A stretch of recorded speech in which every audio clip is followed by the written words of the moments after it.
last time when we played, it was a while ago.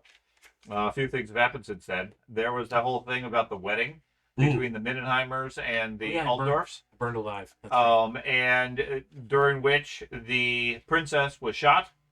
Heinrich was injured as well, but the princess took the first blast. You guys managed to stop the guy that was firing the pistol, who was one of the delegation from Mindenheim, calling out that it was to death to the Todbringers and death to the Treaty of Schonenhagen. All he would do afterwards was mumble. But there was a second person that was attempting to break into the church at the same time. That, because the group had managed to check the church ahead of time, had locked the doors and secured it, so he wasn't able to get in quite as fast as he had originally planned. When he finally did, he started casting some spells and then quickly realized he was outmatched. Because somebody said, no spells for you. Derail. So Andy and George chased him into the city, and after a bit of fighting, we left you with a crispy corpse. Yeah. Or at least a crispy body. I don't think you were actually dead. Not dead, but pretty darn close. Mostly dead. Mostly dead. yeah. I'm pretty sure you're gonna have to cleave pieces. And your metal wizard standing victorious over the now captive. I think I actually killed him. I think he died. Yeah, and you sent him to college. Right. I'm not worried about sending him to the college. I never remember what I was going to do with that. That one was Vossmeyer, yeah. who was one of the council members that blew the bridge in Mindenheim. Yes. Sorry. As far as connecting the dots, I'm like, oh, that was Vossmeyer. That was a member of some of the cold activity in Mindenheim that had returned. Okay, so. Following that, the Crown of Altdorf is convening a emergency session. It was supposed to be, hey, go visit the Emperor and get their blessings for the newlyweds and so forth, and everything was supposed to be peace across the lands. And now the Todbringers are accusing the Altdorfs of poor security and letting them get attacked. And the Altdorfs are taking it as, well, this was obviously an attack against the Crown and the Emperor. And why would the Todbringers bring their problems here? And net result is the joyous party afterwards has now turned into an emergency enclave of all nobility and leaders within the city and surrounding area. Conveniently, most of them are already in town anyways because of the wedding. Mm-hmm. With you guys being present there to participate, get feedback, and provide testimony, and so forth. So you have a couple of hours between the events at the church and the start of the enclave. That is scheduled to start this afternoon at 3 p.m. It's about 1 p.m. or so by the time most of the things around the church have been settled down. If there's anything you guys wish to do, if you wish to investigate, etc. I mean, you have a bit of injuries. They retrieve my weapon and my stone. Okay. So anything you guys discarded in the church, they don't have any issue with. You guys recover. That's easy enough. Your crispy wounds. Yeah. The priests of Shalia tend your wounds. They say they probably won't get infected. Okay. But they're suggesting you go to the hospital for at least a few days, if not longer, and maybe have the skin flayed so it can be, or flinched, I think is the term, so it can be properly healed. And I can't argue because my mouth is melted shut. You can argue as much as you want, and Heinrich is more than willing to vouch for you if necessary. Okay, so if you feel up to it and you want to refuse care, then you can certainly go to the Enclave. They're not going to stop you because the Shalian priests tend to be a little bit more passive. You're not currently aware of what the situation is with the princess. Right. She was hauled out and carted away immediately. And you're not sure what the status is. You do know she took a bullet straight to the chest. But I do know Heinrich is okay. Heinrich is injured, but otherwise fine. Gotcha. And he can't give me an update then if I'm... Not as of yet. Okay, so the question I have is, fundamentally, if you go to the temple, they're going to deal with your wounds. It's going to be very painful, very difficult, and so forth. And functionally, you're going to miss the council. Yep. Okay, because they don't have anything that can heal your wounds at this point that quickly. But in the interest of the storyline, if your focus is I got to deal with whatever this assassination thing and go to the council, that's fine. They'll give you some brandy and say, suck it up, come to the hospital when you're able to. You guys want me to heal up or? Yeah, Or- you can heal. Okay. They all may right. position you near a window just so the smoke can go out. Yeah. It smells like bacon in here. It's delicious. I'm okay. Barbecue. Welcome. Yeah, don't worry about the skin. I'll take care of it. I can flay myself. Pizza the Hut. Yes. I got locked in my own car.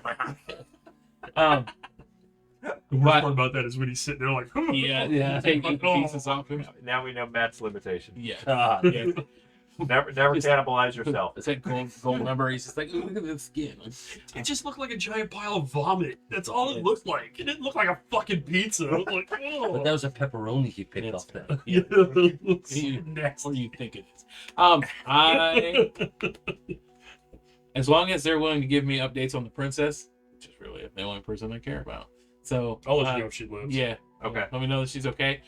My character will he'll sit back and heal up because it's getting hard to move as the skin tightens. You gotta keep it moving. Okay? You gotta keep stretching and tearing the. Just little stretch marks. He walks into a slow crackling sound. Just fall off. Yep, that works for me. Retrieve my knife. That was a really good knife. Got him right in the calf. Right. Okay. Is there anything else anybody wishes to do before the council meeting? I'm checking on the princess. Yeah, like I said, you don't have any information. Heinrich says there'll be information at the council. They'll update you at that point. He's heading off to go deal with her and try to figure out what's going on himself. Like I said, she got pulled out of the room. Mm-hmm. The doctors and medics, priests are taking a look at her, trying to figure out what the extent of her wounds are. I'll go to the Grand Theogenes for Sigmar. Okay. I'm gonna try to shadow the. No, he wasn't there, was he? The doctor, Doctor. Which the doctor? one taking care of the. Yeah, exactly. The witch doctor. No, he wasn't there. And the one we know to be fake. Which I'm gonna do my best to shadow the fake emperor, or whatever he is. Okay, yeah, that you can certainly follow along. I forgot about that. It's easy enough to follow the crowd. You can't get anywhere close. He's heavily protected at this point. Okay. I need a long rifle. So he's heading back to the council chambers at the throne room. Which is where I know, I'm he's real. Yeah, I mean, that generally speaking, that's where the majority of the mass is headed. Oh, they have some of them have their own miscellaneous tasks or whatever they have to do, or to update different people. Otherwise, the entire crowd is heading there. Like I said, it's within the hour or two. They're going to be convening the council. We already shared all the information we gathered, right? That chick is the whatever her name was, is the one who accused. I'm gonna go Guy get being beat up real fake. quick. Okay. Yeah, I got some blood on my cloak. You never cease to amaze me. Probably one. What is her name? He's going to look for burn remedies. You need to put on a fresh gown to He remove the has some smoke powders, flavor. though. Is that what you said? Yes. That is absolutely right. You're supposed to cauterize the wounds afterwards. He did. He cauterized them all. There was not a single wound that wasn't cauterized. Flashbacks to George's earlier form. Yes. I wish I had that spell. I heal the wounds. Ooh, she burned into flame. Countess von Leibowitz. Leibowitz, whatever. She's the one who I actually wanted to. Leibowitz. Yeah, she's the one I wanted. Emmanuel von Leibowitz. She's the one from Nome. That's Yeah, the one I wanted that's to the one. follow. Who all was with the Princess Convoy? So when I tried to get in, they said no because I wasn't fluent. I couldn't right. get cartwheel. That's right. Who all in the group was with the Princess You're too Convoy? hot now. Avoided it, Was with the Princess Convoy. I think. I think it was Yeah. you. Not two. you, man. You and Ben were the ones that rode with the convoy. Yeah. Where is? He said football till 8. Oh. Apparently they changed practice tonight to 5 to 8 instead of 3 to 6 or something. That was the issue. Well, that was the issue tonight. Ah. In general, he's not available till 7:30 anyways, but he's also joining robotics club in preparation for college and everything, and they only meet on Wednesdays. So that's where the main conflict came into. So Is her robotics club in Bethel? No. it's not Wayne either. It's local region. Oh no They have shit. So if you're competitions, interested- all types of If you're interested in robotics, and you can handle a fairly nerdy group, Wednesdays. the competitions they go to, if you want to help fund it, are fantastic.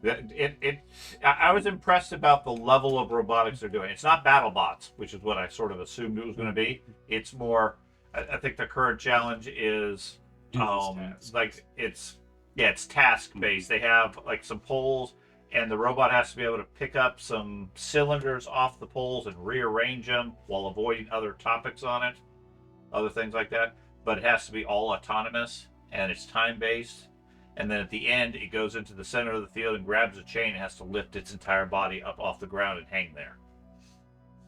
So it's gonna be a bunch of teenagers that get a Skynet. Fucking great. Well, potentially, Well, but they're- it's, in the future, yes. But the whole point, I mean, it's right now it's working on Arnold. the competition gets to worldwide, Oh yeah, and there's like people from Caltech, from MIT, from all different places go to all these competitions, Places with much higher funding. but to harvest the kids. yeah. I mean, it's pretty interesting, but Uh, Ben's doing that because he wants to study robotics One and of the kids from engineering. Scouts did So that. Phil Gruen did that, and he ended up, and when he went to Alabama, that was the only club that they kind of had that was worth anything, Mhm. and it was not funded well. It was like, It's- and he goes he would go to like they would go to Atlanta from Alabama, Mhm. and in Atlanta there were teams that from New York or whatever that had like $500,000 funding, Mhm. and they're over there with zip ties, and he's like he goes, we had tool belts with like zip ties and hot glue guns and all sorts of things. And he goes, we'd still do all right. Now, the guy who hosts it has a machine shop where they meet. Nice. So he has all the equipment and the industrial stuff that they can manufacture whatever they want relatively low cost. But yeah, they're not high funding. So, but it's interesting. Like I say, he's going to start that next week, which is where the conflict comes in. And George wasn't able to show up till 7 anyways. So I know it's always the wizard's fault, isn't it? Anyways, back to this. So you guys got an hour or two. You're going to follow Emmanuel. Her and her group are headed back to their lodging, her Okay. house. I'm fine with that. I'm going to follow. I have Shadow. I have Okay.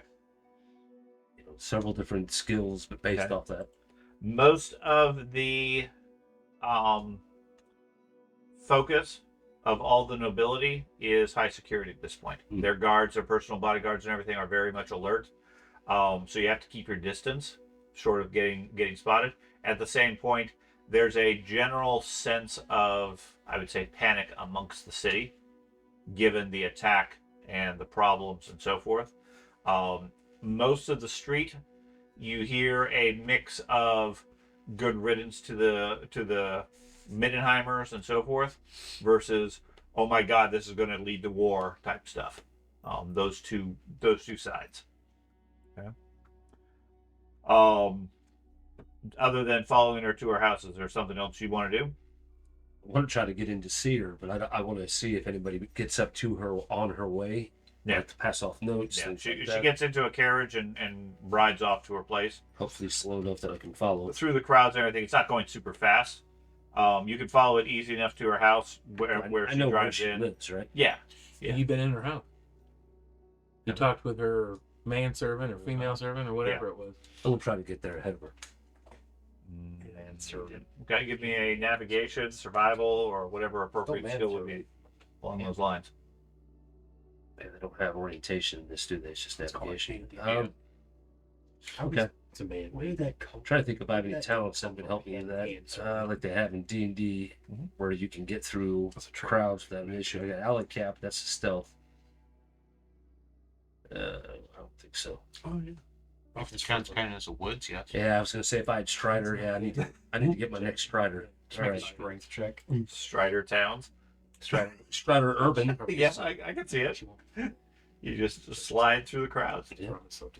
All right, so navigation. What about definitely not outdoor survival? Yeah, but she's still. All right, navigation it is. She's just. Can I add Get paid.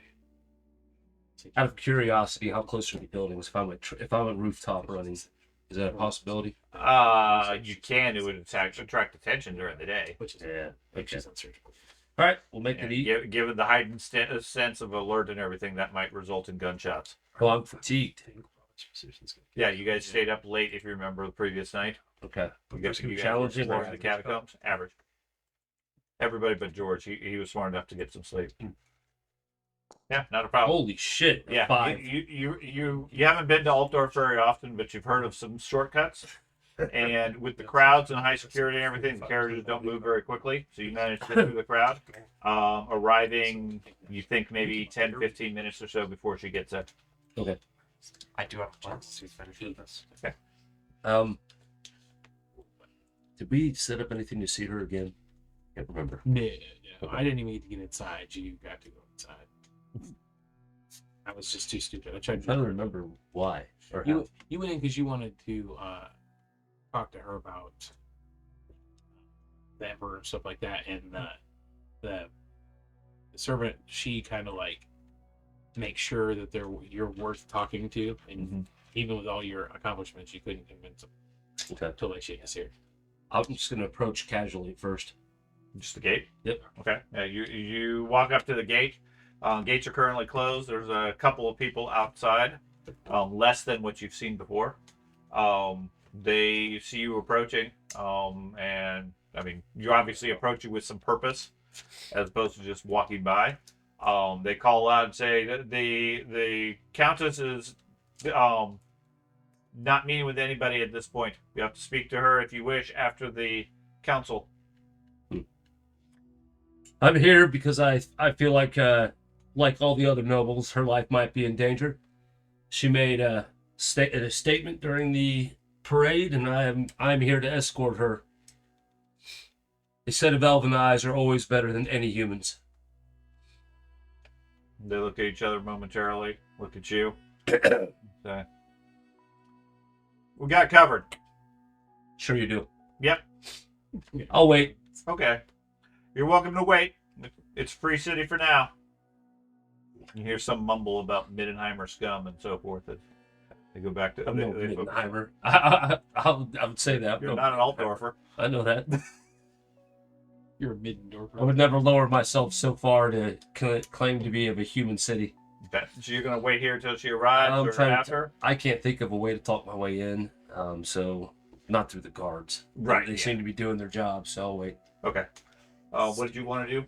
I'm gonna go to the I can always try to bribe them. the Church of Sigmar. No, Okay, that's where you're at. it's no. Oh, okay. It is the Church of Sigmar where the thing was happening. Okay, that's unfortunate. It still It's a short walk. yes. It I still would has. grant the options. I was going to try to rally the populace, try to calm down the situation. The fanatic is going to try to calm down the populace. Lead yourself and be Yeah. calm. That's every person he sees. I'm trying to calm him down. It's a good idea. I like it. Okay, Randomly whipping so people your in the intent street. is to work with the priests and try to calm the overall Yeah. city, the overall situation. Okay, so they, I approve. assuming you're going to follow their direction, they accept the aid, etc. They put you to task, sharing information, running information, etc. as necessary. The general sense is the priests are offended that the Mindenheimers brought this trouble to them.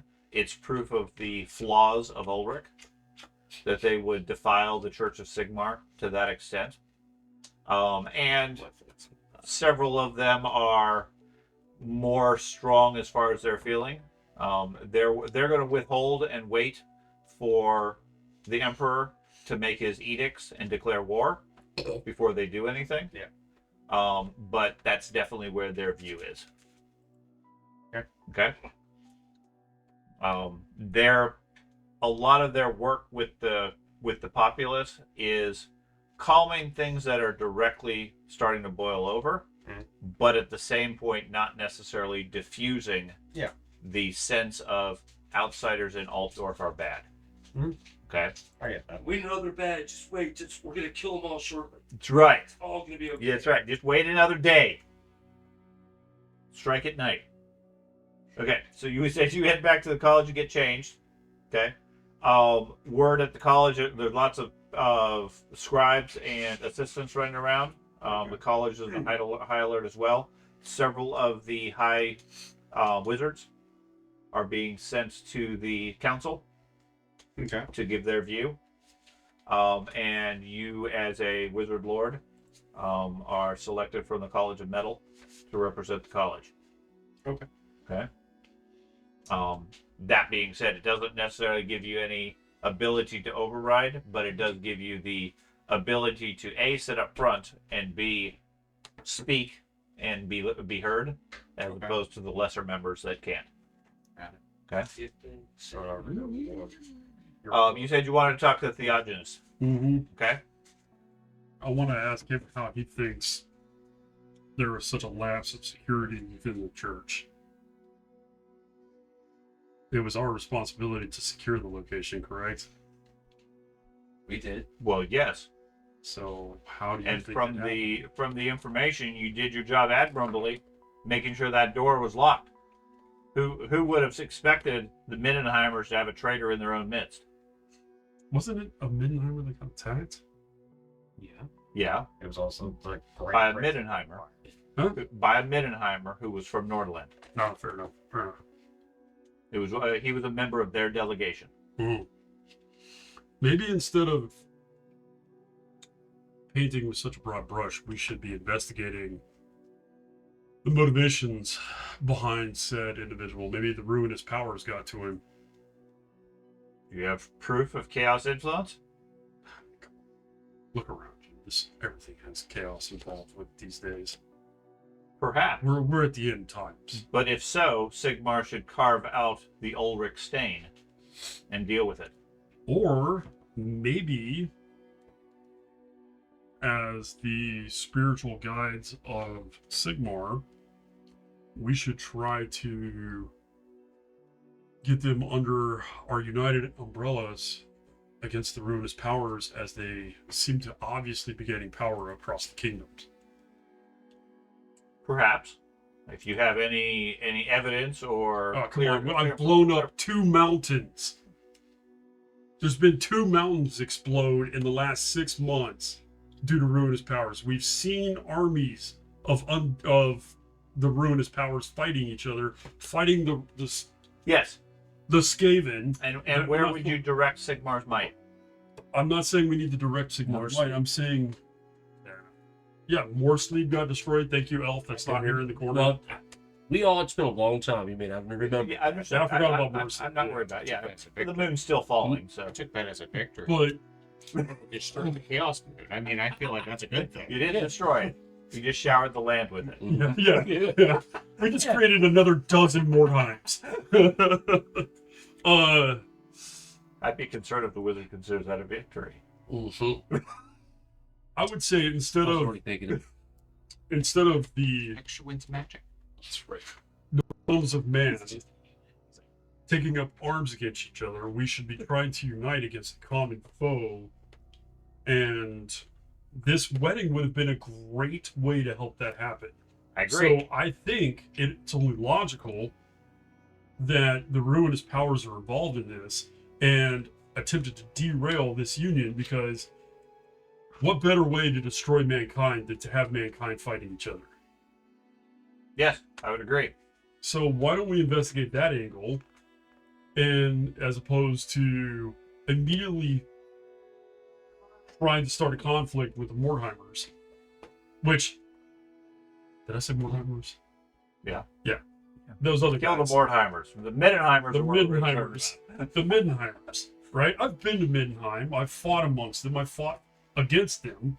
I fought with them. They're complicated people like anybody else, but we can definitely get them under our banner. Okay. So, I can't come out right and publicly support Mindenheim. However, if you wish to use back channels and convince Boris Todbringer that peace is still possible, I will listen. Can you get me an audience with him? No, he's not taking our information at this point, but he will be at the council. Almost Okay. got concussion. Been good. As part of that, Do we have anybody in the cells that we know are chaos influenced, or do we have any chaos beasts under lock and key, anything of the sort? It's the great we always have a stock of heretics and such waiting to be burned. I'm not in there. Oh, I know. You're my spiritual guide on this one, though. So, Okay. if Boris is willing to agree to peace and continue to further that along, given your other concerns and threats, then we would want at least assurances from Mindenheim that all persecution of Sigmarites in Ulrichton territory will be ceased and remuneration made. Fantastic. I'll secure that. Can I have your authority? Can I have your seal of authority in this manner? You can speak to them with my authority. Yes, I have nothing to give you as such. Well, I'm talking Make about it within official. like the church and stuff like that. Yes, I mean you have his word of it, as much as you can trust or believe that. He Okay. doesn't have anything. He can't give you a badge or anything like Well, I that. understand that, but like, so just so I understand, I have authority within the church, though. You have Because I have a plan forming in my mind, but I need to have some authority to do some certain things within the church within the next hour, like snappy. So, because I need to have this happen at the council meeting. Well, I guess it depends on what you're planning to do. If you bring ruin to the Empire, I will not bring Then- ruin to the Empire. I'm only going to persuade these individuals that we should fight together against a common foe. okay, Fantastic. I turn around and walk out. okay, And I go down to the captain of the guard. okay. So I'm gonna. it'll- I'll tell you my plan. okay. If you want to role play it out, we can. Sure. But I don't want to eat up an hour of everybody's time. Okay. I'm gonna go get the captain of the guard to have him give me half a dozen guards with me. Right. Okay. Then I'm gonna go down to the jails, and I want to get the most corrupt-looking piece of shit that I can find down there. Put him in shackles, shackle his mouth, put something over his eyes, and I want to bag and tag this guy and take him with me to the council meeting, under guard from the 6 guards. Okay. So you get a couple of the guards of Sigmar from the church. Mm-hmm. You go down there. Sure, they find a rather intense-looking dwarf who is considered like the worst heretic they have. Is he all carved up? He's carved up. He looks like an evil version of a flagellant. Perfect. And so forth. They have his hands What's up?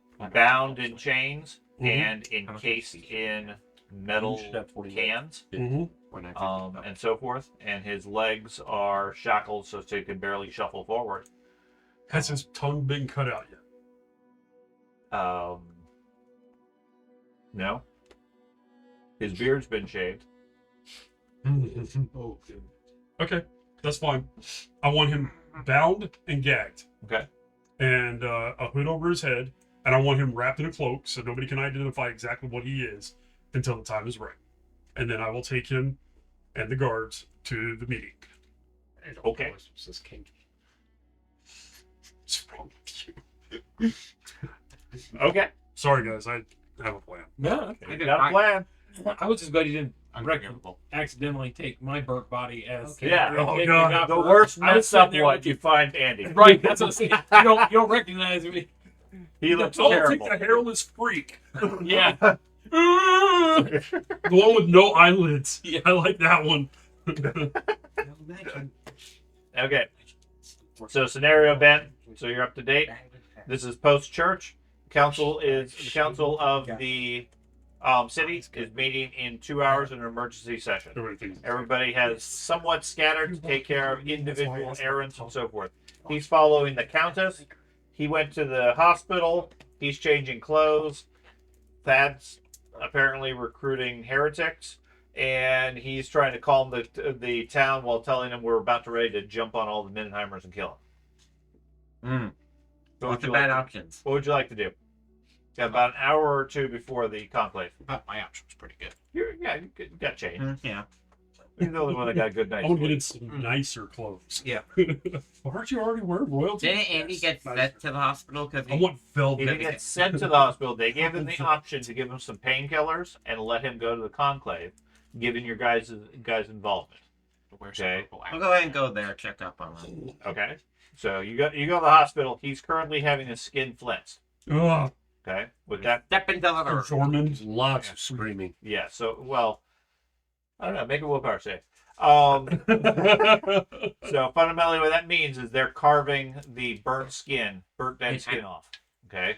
And trying to heal him up. He's currently bandaged up and everything. I mean, it's Middle Ages technology, so it's not very clean. I figured.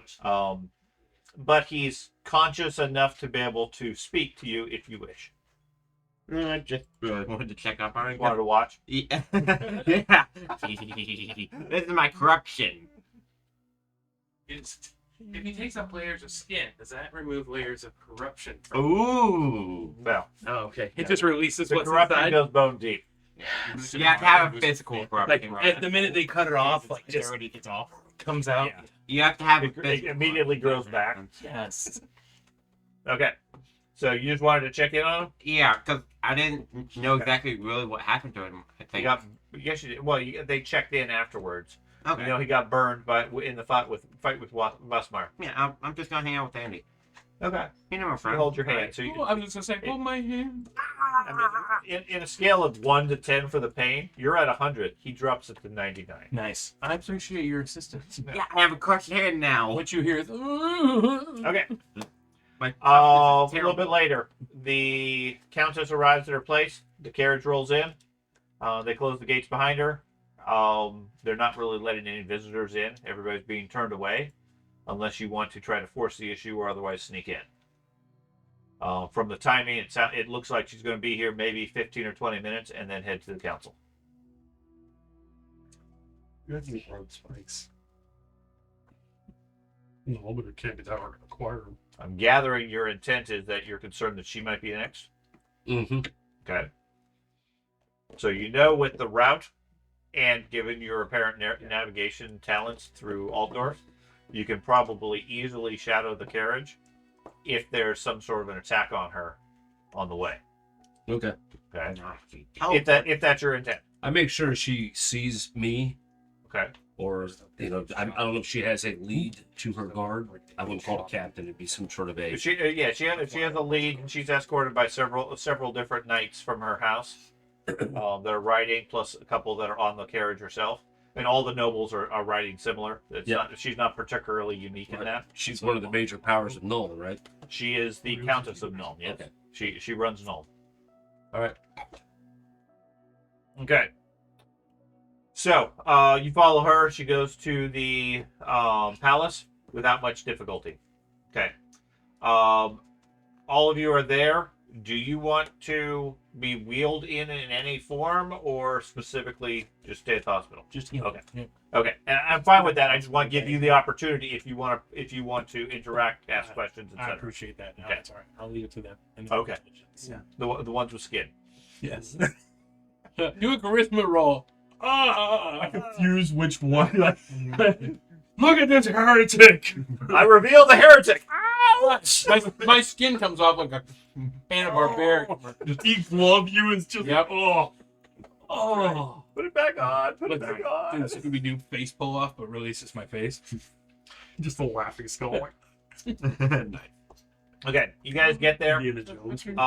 The large meeting area is basically a large hemisphere area filled with tables arranged based on importance to the city. The lead guild masters, the wizard lords, etc., get the front row right by the front. Then there's a row of secondary nobles, elector counts, etc. Actually, the elector counts would be in the center as well. They're the primary ones. But all the surrounding nobles, etc., go progressively further back. And then there is a upper loft where everybody else goes, which is, for the most part, you guys. With the exception of him, who gets a seat right in the front, and you, with the Theogenist, can be near the front as well. Okay?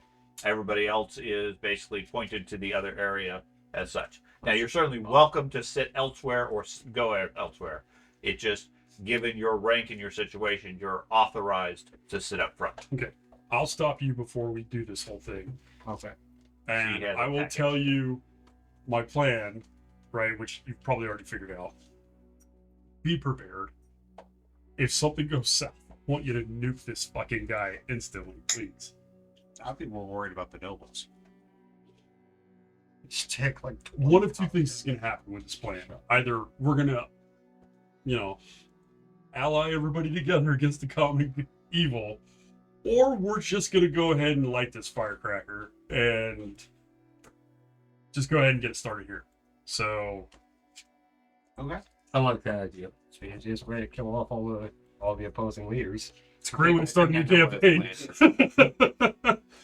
I'm gonna upgrade the Emperor. You keep what you kill. I personally think it's like they successfully managed to unite all of the important leaders in one room. Yep. Yeah. Now let's bring a cultist in there. Yeah. We're gonna I'm get. okay with There's that. already a bunch of them in there. We're about I'm to get. gonna be the only one that lives. The hooded guy walks. That's why I into the warned you room. ahead of time. If he even starts to mutter something, I want you to melt him. Ten should keep skate him gagged. and rip on it. I planned it. Yeah. I planned it. That's the bomb. No, just a warp stone bomb. Yep. It's just, That I was think straight we out of want what is it, Batman? Which Batman was that? All I'm thinking of is, I've kept this uncomfortable hunk of metal up my... That's cool. That's where the warpstone is. Sorry. Okay. Anyways. So promptly at 3 New p.m. pricing policy. The bells sound 8 chimes, and That's not... over the course of a few minutes, each of the respective electors are announced and escorted to their seats by page. Fairly formal. The elector counts bear their respective rune fangs, which is their ceremonial swords of office, which they place on the table before them as signs of their office. Okay. Notably present are Graf Boris Todbringer, Grand Baroness Atelka Toppenheimer of Sudenland, Grand Duke Leopold Bildhofen of Middenland, Grand Countess Emanuel Leibitz of Nuln, and all Ulrich Valgir, as well as Grand Theogenes Yori. Okay, those are all the elector counts. They bring their ceremonial weapons, and like I said, they lay them on the tables in front of them as a sign of respect. There are several empty seats between them that the crowd, the general impression you get is these are people that are opposed to current policy, they have their own things, they don't agree with the current stance, etc. Basically, indication of some fracturing of the empire already, because there's different factions that are allying in different ways. Okay, so they've just chosen to ignore the emperor and not show up. What's that? Oppenheimer and Leibovitz are the ones that were having their little feud. What's it during the parade, right? Telka and You think so? What's that? Entering last is the emperor, escorted to his throne in the center front by Maria Louise von Wolfen, the chief lady of the court and mother of the emperor's children. Word on the street is she's referenced as the empress, but nobody actually says that. Okay, because that would imply she has control and power, and she's really just the headmistress. Okay. You can tell watching as they come in, they have a notable lack of warmth between the two. Okay. And that Maria Louise's smile seems a bit forced. Like she doesn't want to be here either. As the emperor takes a seat, she curtsies, walks to the gallery upstairs. The emperor, meanwhile, places Gal Maraz on the table, which is the ceremonial ancestral weapon of the emperor. You can feel the power radiating from it. Yeah, 'cause it's an ancient dwarven hammer, right? Yes. I believe it's This is the historical weapon. Yeah, Matt's already saying. Can I get away? This is the weapon that Sigmar gained Used. from the dwarves Yeah. and was blessed by Ulrich when he defeated the demons and brought Middenheim and the Northland into the Empire around about 14 years or so before the formation of the Empire. So about 2,500 years ago. Wow. Okay. And it's still radiating power. It radiates power because the legend is it's the only weapon in existence that has 5 dwarven runes of master power, Okay. where the dwarves only believe 5 are possible. Even the great dwarven smiths don't know how it's possible to get 5. This was so blessed. Okay. Your hammer, you hear it sort of hum as Galmaraz comes in and gets set on the table. Putting the speed mics too close to the Yeah, there's some interference there. I was thinking you already so had enchanted for No, the spike at the back of it Yeah. seems to be reacting to the presence of it. Fantastic. Galmaron is responsible for killing almost every major antagonist to the Empire. Yeah, I was reading the legends of it and everything. I forget where. I read some of it like a year or two ago. Yeah, it's said to be able to kill an orc with a single strike. It has killed numerous demon princes. I knew that one. It can. Some of the rumors include it grants the ability to fly, and is intelligent on its own, Oh, no. and tunes its abilities to the rightfulness of the wielder. So the true emperor can unlock all of its powers.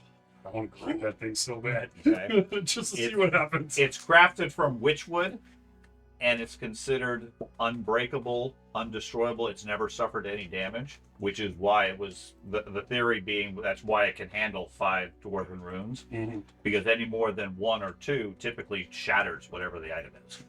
It's just too much power for it to contain. Fantastic. Okay, so he comes out, lays it on the table in front of him. And I have to work with roll initiative. Roll this. Yes. The dwarf is just going The Oh shit! yeah, it was originally a gift from the dwarves to Oh. the emperor Oh man. for his aid in their cause. Okay, well, Okay, when he was just a prince at the time. You brought a sacrificial dwarf to gain Yeah. the help of the Sigmarite cult. Okay. So your dwarf, no, it's fine. That actually works well. your with it. dwarf, and their 8 guards are standing in the back of the auditorium. That's fine. They're not permitted up there unless they're specific. I didn't expect him to be Okay. waiting up there He's with not, the by- emperor. he's not sitting at the table. I with actually you. thought they would be in a whole different fucking wing of And the. that's fine. No, I want them there. If they can be in the back, They're that's in the fine. back. They're in the back listening to all the processions. Okay. Couple of minutes after the emperor and empress sit down, there's a shout outside as somebody calls out, "Get out of my way, you clods! I'm invited." Everybody turns and looks, and you see High Patriarch Thyrus Gorman, not an elector. He is the head of the College of Fire. Pushes past the Rights Guard, walks right into the place and sits down at one of the front tables. Okay? He glares around, his hair already smoldering some, Yeah. at any guards and somebody who might say otherwise, and nobody says anything. Wow. It's almost like people don't want to end up like him. Yeah. Okay? Fine. Von Bildhoven asks the Emperor, Your Majesty, to which it was replied, I've invited the High Patriarch to provide his wisdom and counsel as a valued servant of the Empire in this time of crisis, as is my right. Shall we get started? There's scatters, murmurs, and grumblings around about the lack of decorum that inviting a non-elector to be sitting that far forward. Okay? Aren't you sitting like right up front too? Yes, but he's actually Look at permitted. the pride. Look at the pride. Yeah. He's like, yeah. Okay, plebeians. He's got a metal face. So. Okay. Are you wearing one of those masks? Probably. Okay, so the 3 of you are up in the galley. gallery up above. Lots of people, lots of advisors, everybody who's not an elector or not obviously down there. You're not permitted weapons. Damn it. So there is no bow and definitely no arrows. For some obvious reason there. The only ones with weapons are the Emperor, the Elector counts with their ceremonial weapons, and then the numerous guards around the place. Okay? I have You had your, because you're one of the Elector, that's effectively your weapon of office. Okay? I'll give up my Good luck at camera. saving I'm not for you giving up today. my gravestone. They don't care about the gravestone. Okay. I just every other place is making Can't it fit up. that area Yeah, into they don't seem to care about that, but they absolutely take anything that obviously looks like a weapon. Pull out the special Okay. arrow. So, for the next hour or so, they go around the conference room, and each elector takes a turn making an opening statement. Okay? Those of you observing from up above are rather disappointed. Most of the crowd seems kind of disappointed about the excitement of the grand, I'm such and such from this land, and I'm here to speak, etc. Because all the speeches are filled with rather boring platitudes, calling for unity and praising the Empire. Okay? There is... Give me an intuition check and tell me who succeeds. For anybody who's here. Challenging. Yeah. I'll hold this on. Yes, everybody Okay. succeeds except the wizard. Challenging Okay. or average? Challenging. Is it to detect with the magic, detect magical artifacts, or detect wizards? No. I succeeded by Detect three. You have detected yes. all three in this room already. Where the fuck is the chat? How much? Or top right? Damn. I love to start for you. Oh, okay. That's awesome. What'd you guys get? 3 successes. Okay. So those who succeed, you sense an underlying tension amongst the nobility, as if nobody wants to nobody wants to be the first to open the door to accusations. Nobody wants to accuse anybody of it, so we're all sort of dancing around the issue saying, Emperor is great, unity is wonderful, we should all come together. Nobody wants to outright say, this person or that group did it. Okay? Do it. I don't know. I don't understand this. You also notice that Gorman, the high priest, or the high wizard of fire, is getting progressively more and more annoyed at the fact that nobody wants to broach the subject. Okay? A little bit, those of you in the galley, shortly after the speeches get started, pages quietly announce that the buffet table is open. Wine will be served. Various board observers start making their way to there. The various people start getting food, drinks, etc., and they sort of drift in and out, watching the events versus otherwise. Jose, there was somebody who was a food server that was able to infiltrate the tent we were in during the parade. So I want to keep an eye. I ignore now the processions and start watching that. I want to Okay, see if anybody's doing that. Yeah. Okay, so all of these appear to be young pages, dressed in regular form. It's a young regular girl that uniform. did it last time. Okay, that's fine. Give me a perception check or a stealth check. Well, if I could use my ability to reverse numbers on my stealth like I have for urban. Sure. Oh, really? Yeah, it's valid. My perception's much higher. Let's go perception. Self-eye. Challenging? Yeah. Sight-based? Hearing. Ah, fuck. Ooh. Does it involve shadowing? Like trying to spot a shadow or spot I somebody? could go with that. And then spot traps, probably not. No. Find details, but no, this is hearing. Yeah. Okay. Challenging, you said? Yep. Draw that -20 for that ear. No, it's not negative 20. That's okay. I failed miserably anyway. Only -2. Ben? Not bad. Ben? Well, it wouldn't have mattered no matter what. Oh, everybody? Everybody Oh. there in the galley. Oh, The gallery. Keep saying galley. That's where you cook food. Yeah, the rest of you're on the ship. The pages are in the galley. Nope. A 44 critical success. There you go. Okay. Even if I would use my stealth, that urban switcheroo thing would. around 30 minutes or so into the procession, into the proceedings, you see Quintus Fassbender, the scholar, the scholar that was from the Mindenheim group, is there. He has been discussing and for the general impression annoying several of the nobility, talking in between bites of cake, overly talking to them about history. They seem to be. Midnight. He's a Sigmarite, not Midnight. Is he? Yes. Okay. Yes. Okay. There you go. So he's the scholar with the Sigmarite delegation. He is discussing bits of arcane history, annoying several of the people here who keep trying to extricate themselves from the conversation, and he just keeps going. You're downstairs. He's up in the gallery. Shit. Okay. You can't really Fair enough. interact with that. But the three of you, if you choose to, can. Hammer throw. You could throw your hammer up there. Core.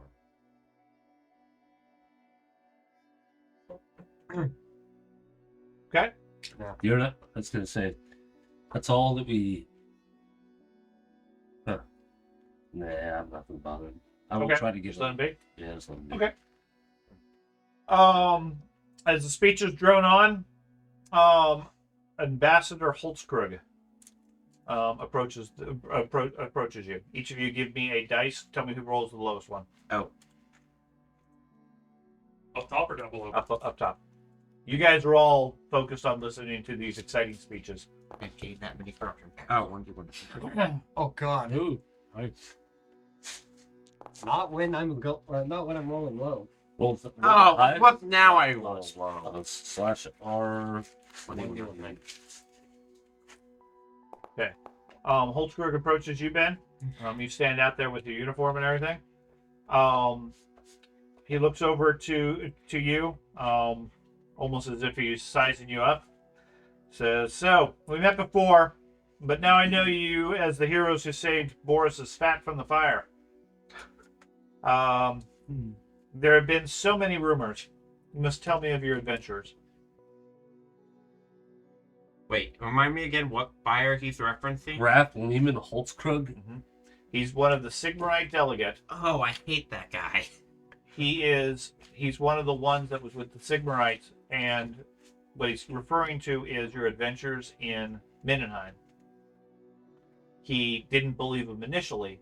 Now he's come to understand that they were real.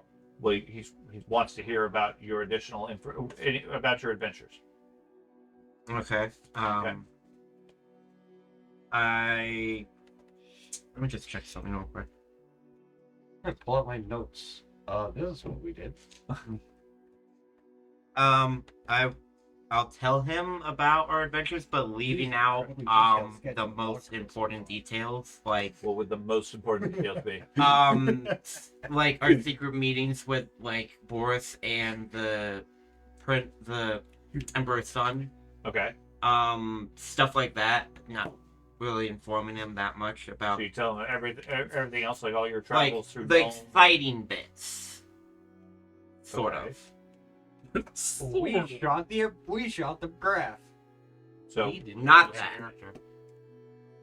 and and keep it in mind, you know the group's history before this particular character joined.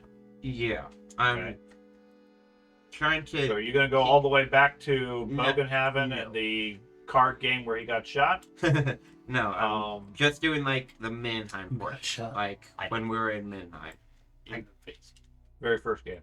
Just I called the pulse though, but Our first game, we got shot in the face by a And instead of saying Skaven, I'm gonna say I mutant. see the bright side of it. yeah. We also got an extra bullet in his head. Yeah. Instead of saying And then have the Skaven, tree I'm gonna be over saying two mutants We're trying to find it. Okay. instead. Trying to find something that And can remove a bullet. Just trying not to give him too much information that I think would be crucial to us. Okay.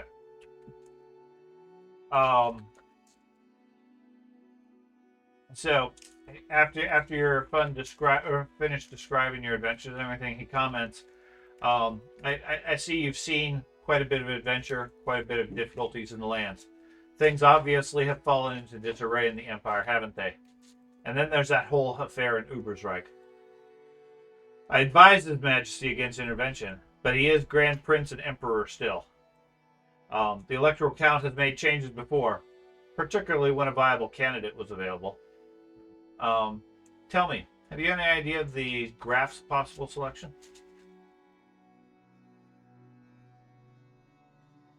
I'm guessing line of succession that's what that means. No, what he's talking about is the Elector Counts select the ruler. Okay? What he's indicating is that the Empire seems to be falling apart. He's advised the Emperor against certain options. Okay?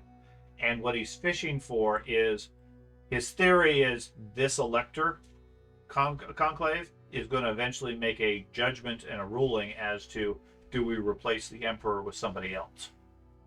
A vote of no confidence in the Emperor. Okay? I was At which point he's asking, what do you think the Grafs, i.e. Graf Todbringer, or Boris Todbringer, what do you think his vote, who do you think Boris should replace the Emperor with? I'd say I forget his name. Me. You think you should take it? No. The Emperor's son, I forget his name. Prince Wolfgang? I think that's it. So you think Boris is going to vote to replace Emperor Karl with Emperor Wolfgang, his son? Yeah, I've I met would him. absolutely throw you into that. He seems like a very decent guy. Interesting. Okay. Very. An aide walks up, whispers something into his ear. He says, Can I? I think it's. Can I accept He doesn't. No, he No? doesn't. He Okay. doesn't say anything of significance or length or anything. He thanks you for the conversation. Bows and excuses himself. I give him a whatever my soldier etiquette. Salute? Sure. Yeah. Sure. Okay. Round about 4 o'clock. The opening speeches get completed. There is they call a 30-minute break to confer with aides and have refreshments, which is nice because it gives a large number of you a chance to wake up after 50 minutes of really dry speeches. Okay. Those of you on the ground floor, give me a perception check.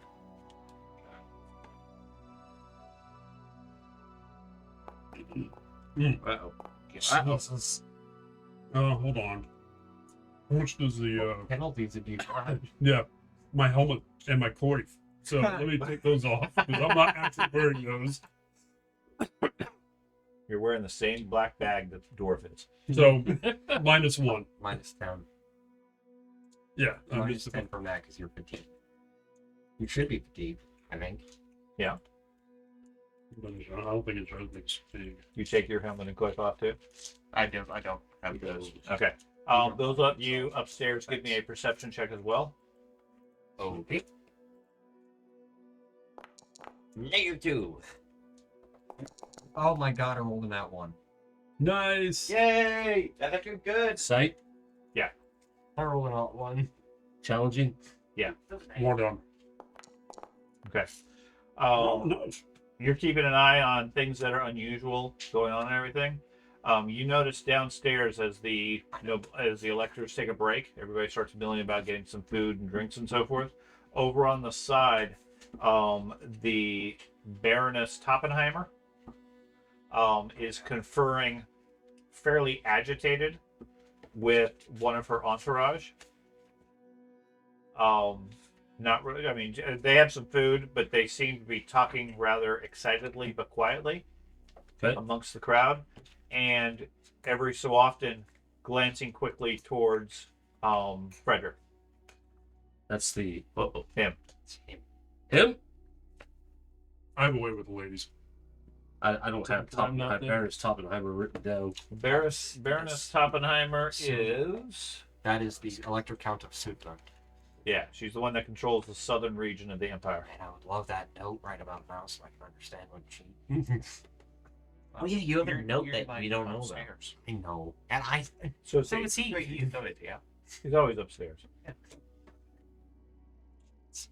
So I assume the fire wizard or whatever is like probably sitting like right next to me. He's no, yeah,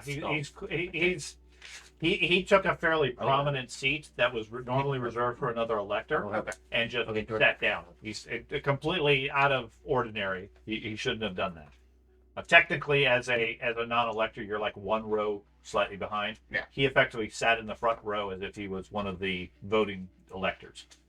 So are the general? Sorry, go ahead. What do I know as a previous fire wizard, lord, and now swapped to metal? You know he has a tendency to have a very short temper, Okay. get overly excited about a lot of things, which normally is not a great thing for a fire wizard. One might say he's a Hothead. hothead. Yes. Ah. Okay. He's also Olaf. a good personal friend of the Emperor, has known him for years and years since childhood. Okay. Okay. Which is part of the reason why he's respected from the Emperor's perspective. But he is well known for his short temper. Are all the wizard lords here? No. Okay. As There is fire and there is metal. There's only the important ones. Yes. while they're taking the break, I was and I gonna say noticed cold that, faces, am I bro. able to get down to No. talk to him? You Tell can't me go what- into that area. Okay. You know what's Have you awesome? taken the I place? intentionally didn't listen, so I have no idea what the fuck you two are talking about. Yeah. So are the people downstairs interacting with people upstairs? No. Okay. So I'm just. If they leave specifically, then they will interact with other people. Otherwise, it's effectively a separate section. I will shift over and try to get close enough that I can kind of listen in. If there's Oh, yeah, no, possibility. you're up in a gallery. You're 20, 30 Okay. feet at least above the rest of the crowd. No. If they're trying to be quiet, you can't hear it. If they're speaking loudly, it's easy with the acoustics of the place.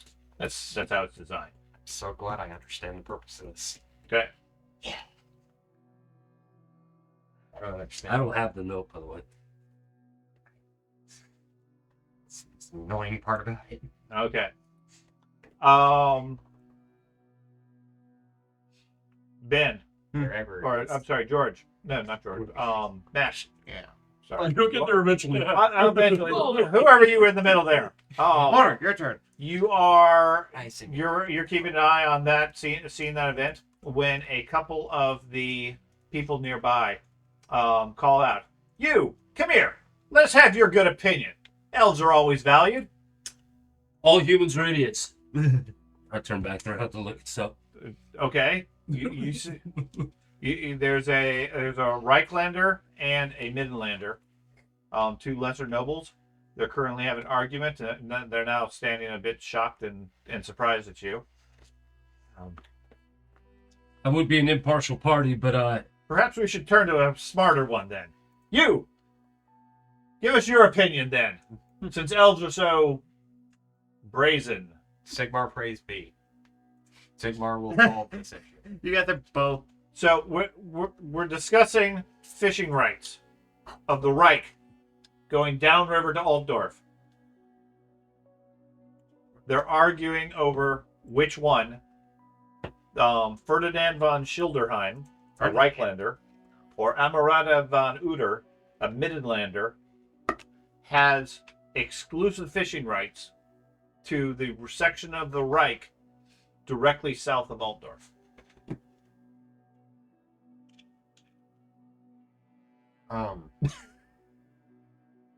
And they're looking for your informed opinion because The flagellant.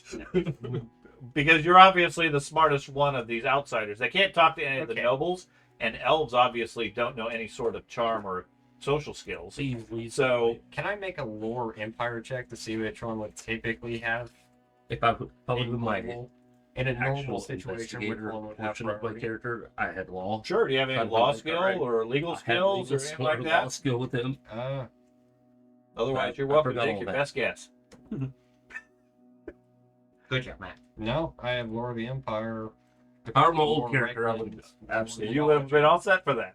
Yes, lore of the Empire. You know it's a common dispute. Okay. You have no concept of it because you don't have that background. You've spent your life flagellating yourself. Not in public. Which group controls the flow of the stream? Which group has the land where the stream comes from? Well, that's what we're trying to debate. Weird. I do. No, I do. I walk by. I think you should put a sword in each of their hands. Whoever wins, that's your win. Yes. I keep on So walking. they start going on, very animated about their history and why their family owns it. Okay. Okay. Give me a perception check. Okay. Too bad George is Yeah, here I for am this. really dumbfounded by this argument. Obviously. Okay. I would have been 10. They are both. What's the skill that lets you just talk? Yeah. and Blather. blather? They're both just blathering at me. Sure. So, what side? Eventually, they stop, and wait for your decision. And Who has the rights? Ildorf inside. Altdorf does. Midland controls everything north of Altdorf. Okay. Past, honestly, probably Brockle and Kubengraben. Right. So Amaretta storms off, loudly complaining about the idiots in the Flagellants crew, and so forth. While the other ones congratulates you and says, "Of course, I knew you would come to my side and see that." Net result is the group gains an extra point towards the Sigmarite side of the equation. Perfect. Okay. Got that? Thank you. No. I get Okay. a point. It's 1 point to Sigmar. 1 point to Sigmar. 1 Where does point that to put us? Hufflepuff. What's that? Where does that put you? Yeah. Slightly more Sigmar. Is there like a scoreboard Side of Trout. behind the games? Right. We need to have like That's a right, Tron little middle neons just or whatever. hands down. Last time you guys have No. been doing fairly good keeping a fairly neutral line. So this pushes the group from a public opinion standpoint more Sigmarite sided. Let's go. Okay. I burned for the Sigmarite. I'm doing work for my god. The break ends. The meeting resumes. While the break is happening, I'm going to go check on the prisoner. Okay. Make sure he's still under control. Okay. The bag around his head looks sweaty or wet. He's still standing there. He seems to be breathing heavily. But otherwise not doing much of anything. I'm going to ask the guards, has anything happened? No, sir. He's been standing here quietly the whole time. Why is he sweating? I don't know. Might be the bag. He's stripped down to barely more than a loincloth and a torn shirt. He doesn't have much. Wow, he's Um, severely. Admittedly, if you had a bag on your head, you're going to fucking sweat. Yeah, You're gonna need to unshackle him and let him rope a little bit. yeah. He He at least took has, him out for a walk. at least has to use the bathroom. Get the blood moving just a little bit. You pull off Gilly. his mask and he's mutating. You No, can the impression you get is he's standing there, almost hyperventilating. Doesn't seem to be struggling or having any difficulty. If anything, it looks like he's flexing his muscles. Imagine that. You're some heretic and you get brought You in. can check his shackles and everything. They're all still there. This was a bad idea. You're how real life now? Some heretic gets brought into a room with all 9 room things and Gall Ross. I almost threw a piece of food at him. Let me check my character real quick. Okay. The greatest part is, since he didn't hear it, he doesn't even know what the hell I was going to try to tell him about.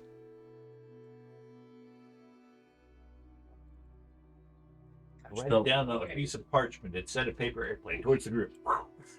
Just clarifying, I did see the interaction between the electric counts, right? When he pointed, did he point it out? No, I just rolled Yeah. an out. I just So- rolled an out 1. Oh, I'm fine with that. Yeah. Okay. Not one I'm good with. I'm whispering to myself, assuming he can hear me. Okay.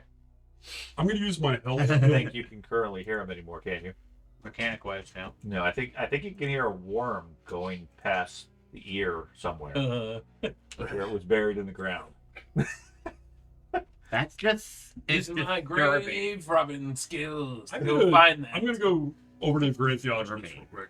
Okay, you said I'm not as much well, you fun. had at his Yeah, table, but I'm gonna Just be like, hey, look what I- tell him I am going to stand on the side okay. for the time being, and I'm gonna point over to the cultist. Right? And I'm like, I think he's up to something, but I need him for what I plan on doing. So If he's up to something, he should be removed. I said I think. I'm not sure. All right, and the instant he does anything, I'm gonna smash his fucking head in with his hammer. Move the table. So Okay. Is there a threat to Graf Boris? No. Or the Emperor? probably not. No. He's probably not. Just want to say no. He's not even here. Well, Yeah, that would have been fucking yeah. Sigmar will judge you then, but we'll hold. Just be ready if something happens. That's why I grabbed the extra guards today. Okay. But I'm gonna stand over here. Okay, you're gonna stand over there by the dwarf. I'm gonna tell the Diogenes when you need me to step in, I will step in, and I'll step in. Okay. You understand where it's, I think. Okay. So the Magister starts banging the gavel, calling everybody back to their seats and everything as the meeting gets started again. Before you do that, I am not gonna sit there with my hammer just on my side or anything. I'm gonna be holding it, just standing there with it in my hands, because if this fucking dude so much as whisper, he's gonna get thrown through the wall with his hammer. So Figured out yet why he's shaking? Nope. I have. I have. I did. Sit. He's got a common cold. He's gonna sneeze and he'll get his head imploded. He has to go to the bathroom trying to hold it in. That's right there. Save your dignity. He's gonna explode with chaos. Okay. Just So- let him rock. After the break, the meeting resumes, and at last it turns to the turmoil facing the Empire. All the formality is now being done. The first to speak is Grand Duke von Bildhoven, who speaks of his house's past history. Give me a lore Empire, Reichland, or something equivalent with an easy bonus of plus 40. Everybody? Everybody is here. Okay. He's speaking, so everybody in the gallery can hear it too. Matter of fact, you might even be able to hear it at the church. one. minus Okay. 70. So he is related to Magnus the Still Pious failed. Oh, I think. from his line. Magus. Yep, I still say the original Empire. Okay. Okay. Okay. Wow. He speaks about his house's past Yeah. history and how it bridges the divide between Sigmar and Ulrich. Okay. He talks about the need to respect provincial borders. Perfect. Okay. While watching him, you get a distinct impression he is directing it towards Graf Boris. He's really trying to get him deposed. Who? This dude. Graf Boris is the Toddbringer, the one from Midnight. Midnight. Okay. Yes. Okay. Basically, he's trying to tell him, hey, we need to come together, respect borders, etc., towards Toddbringer. That's kind of what I was gonna do. Okay. You recall in the history, Middenheim and Middenland, which is where this guy's come from, have often fought over who rules that section. They have a lot of conflict as a result. And who Right. controls that section now? Right now, Middenheim is controlled by Toddbringer. Middenland is under Toddbringer as well. It's all under Middenheim. Okay, so Okay. So he's speaking as effectively an outsider who doesn't run that land, still but his saying- family historically has. Wow. Okay. Okay, at least long ago, his family was part of Magnus the Pious. So he has an ancestral claim to that He does. area, but So does the Toddbringers as well, and their families have fought repeatedly over the years over the land. but they're not currently in a position of power, and he's Right. still advocating for. He's still advocating for respect of borders, etc., Wow. specifically towards Toddbringer. Okay. At the same time, you notice that Telka Toppenheimer is notably attentive and paying attention to this portion of the speeches. Okay, she seems very vested and interested in what the statement is.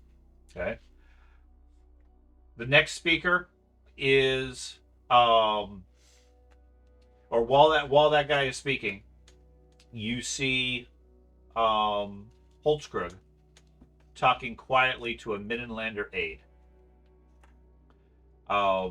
Those of you in the Gantry. The galley upstairs. upstairs. Holtzkrug would not be a noble. So those in the gallery, give me a stealth urban or perception check. I feel like one of those just pointed at someone. Yeah, I got stealth. Good. Wait, seriously? Yeah, a lot of people have stealth urban. Calvin? And it's not really terrible. Not one, but I succeeded.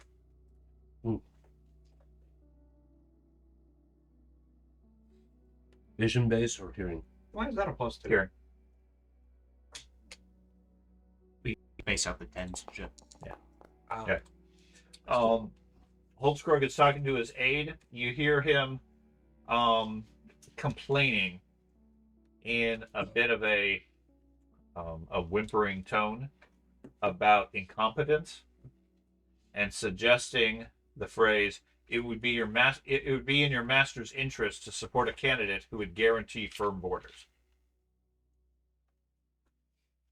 Who's he saying that to? Holtzkrug is talking to a Middenlander aide, one of Holtzkrug's, one of Bildhofen's aides. The guy who's speaking right now, talking about respecting borders, etc., to the Middenheimers. Holtzkrug is telling his aide, he's incompetent. He should be supportive of a candidate who would guarantee firm borders. In other words, he's contradicting what Bildhoven seems to be talking about. Okay. After Bildhoven finishes, Ulrich gets up to speak. He makes starting statements about unity, and his speech turns rather quickly to a long list of complaints about the slights and crimes against Ulrichans in Sigmarite lands, and the lack of respect towards those who guard the north. That goes on for a few minutes before Yori can't hold himself back, jumps to his feet, and shouts back about Ulrican harassment and persecution. And they start loudly arguing at each other across the entry area, completely ignoring you standing in the back. The two of them just shouting and yelling across the room at each other. After a moment or two, the Emperor stands up, grabs Gul Maraz, points it at each one, and commands them to be civil or silent in Gul Maraz's name. At which point they both go quiet. Yori bows and takes a seat. Ulrich takes his seat, but he's obviously still fuming and worked up about the thing. I'm going to stare at the Emperor. I'm going to wait to see if I can possibly catch his eye. Okay. Now he glances around the room, makes sure there's no other disturbances or whatever, puts the hammer down, and sits down again. It's just my opportunity. I think it is. Well, wish me luck, boys. Release the Kraken! Release the dwarf! Yeah. Release the... I'll grab the dwarf and the guards, and I'll nod to them, and I'll start dragging him up to not up in front of the Emperor. I'm not going to put him in that risk. I'm going to bring him up to the side, right in front of him, because the way I envision this, and tell me if I'm wrong, is you have the gallery up here, you have your typical theater kind of arrangement down here. The Emperor is basically on stage facing this way. Yes. And all eyes are actually towards the Emperor. Yes. So back in the back of the lower level, nobody's really looking at us. They're not looking at you. They're aware that it makes a bit of a sight, but they're not looking at him per se. So this, I think, is the opportunity for me. I will grab the dwarf and the guards, and I will drag them towards the side of the stage, effectively. All right, Towards the front, effectively. towards the front, but not in the middle, because I don't want to put him within leaping distance of the Emperor or anything like that. Though if he has Gal Mirage, he should be able to fucking defend himself against a single cultist. Yeah. I'll say and here we go. Ladies and gentlemen. And fight. So, yeah, when I get up there, I'm going to clear my throat loudly. Okay. Grab I some. mean, you get about halfway across the room. Most of the room is already turning to look at you Mm-hmm. with the disturbance and everything. Yeah, because I'm wearing silhouettes and everything. I'm probably just Well, going ka-chonk, ka-chonk. Then you got a prisoner in chains being hauled up with Space the Marine. guards and everything. So they Well, stopped. Space You see Marine, the Ulrich was about no, not him. Toppenheimer was getting ready to speak. Mm-hmm. They stay seated and wait for whatever it is you're going to say. You head out into the front area in between all the tables and everything with your prisoner. And what do you do?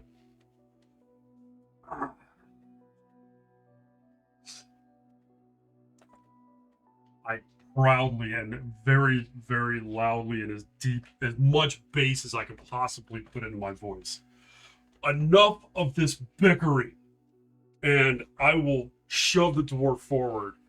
This is the real enemy, and I'll go off on this long speech about how the Ulrichians, the Sigmarites, all the dwarfs, the elves, and I'll point up to the galley to him. We all need to work together. We have a common enemy. This bickering over borders and petty insults is a waste of lives and a waste of time. Things are happening. We are approaching the end times. Look at him, and I'll point at him. Look at that man. He has seen it himself. We all have. We all know what's coming. Let's do something together about it instead of bickering. This attempt on the life was obviously the what's her name's life. The princess. What's her name? I'm sorry. Katerina? Katerina. The attempt on Katerina's life is obviously an attempt to distract all of us from the real danger. And it is people like this. If they could corrupt a dwarf, they will get to the rest of us and kill us all. We have more important things, our souls, to worry about. And Dwarves are weak. I will fucking call a comment on whoever screams that. The Temple of Shalia explodes. Now, when I say that and when I grab him, and I kick his fucking knee off and run and drop him to his knees. Okay. Bigger He, threats than he this. falls to the ground. You taking the hood off or just leaving him covered still? Smaller threats than this. No, I'm going to leave his hood on. Okay. He Because he's still marked up in chaos markings, right? yeah. Yeah. Okay, so yeah, he drops to the ground with a grunt. He's still breathing heavily and everything. Doesn't seem to be resisting per se. Amongst the crowd, everybody sort of sits there and very quietly. And then you hear a single clapping from behind you. No. I got the slow clap. It's a slow clap. Turning, you see Gorman clapping and saying, "Yes, finally somebody who can just cut through all this nonsense." The wizard. Yeah. The fire wizard. Correct, sir. And I don't want to overstep myself, but I'm going to turn and look at the Emperor and be like, we need your blessing, sir. We need to come together and fight the bigger enemy. Okay, we've heard your words. Now let the lector speak. I'll just stand there then, and I'll turn and look at him.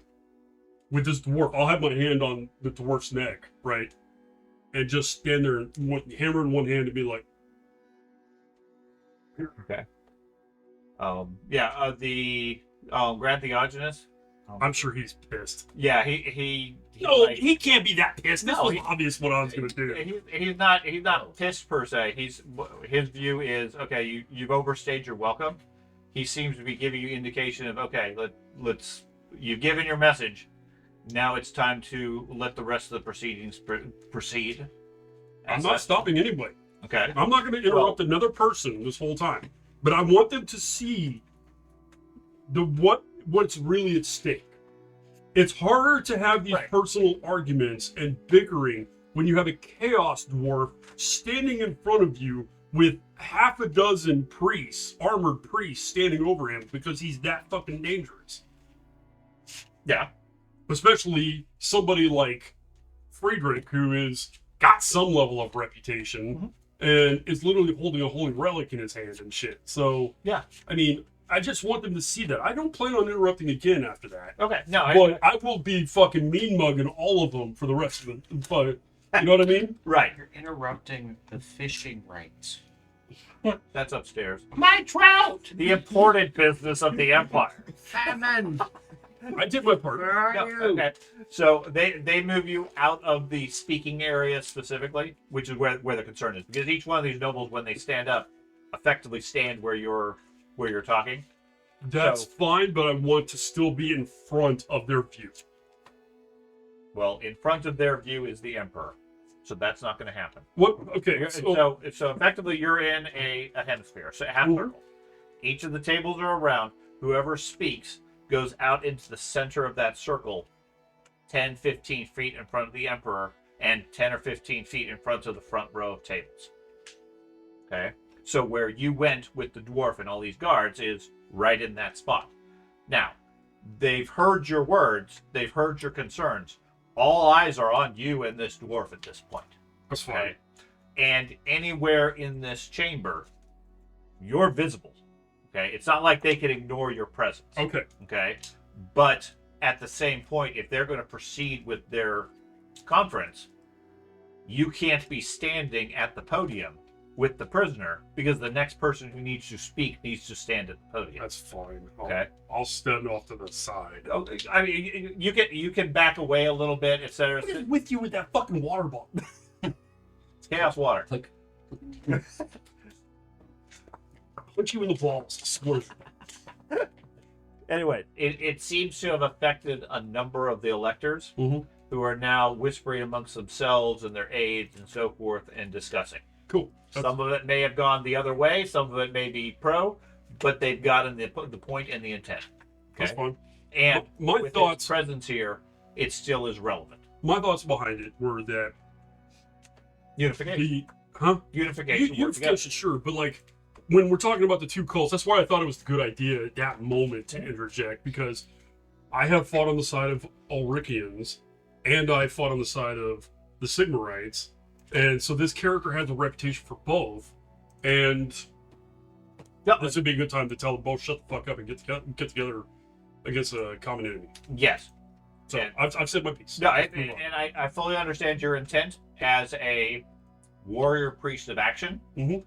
in a room of diplomatic Yep. ambassadors. I understand. So, Part of me is like, this was a terrible idea, but I was like, this is what Friedrich would do. I have no I problem with that. Always So, played this guy this way.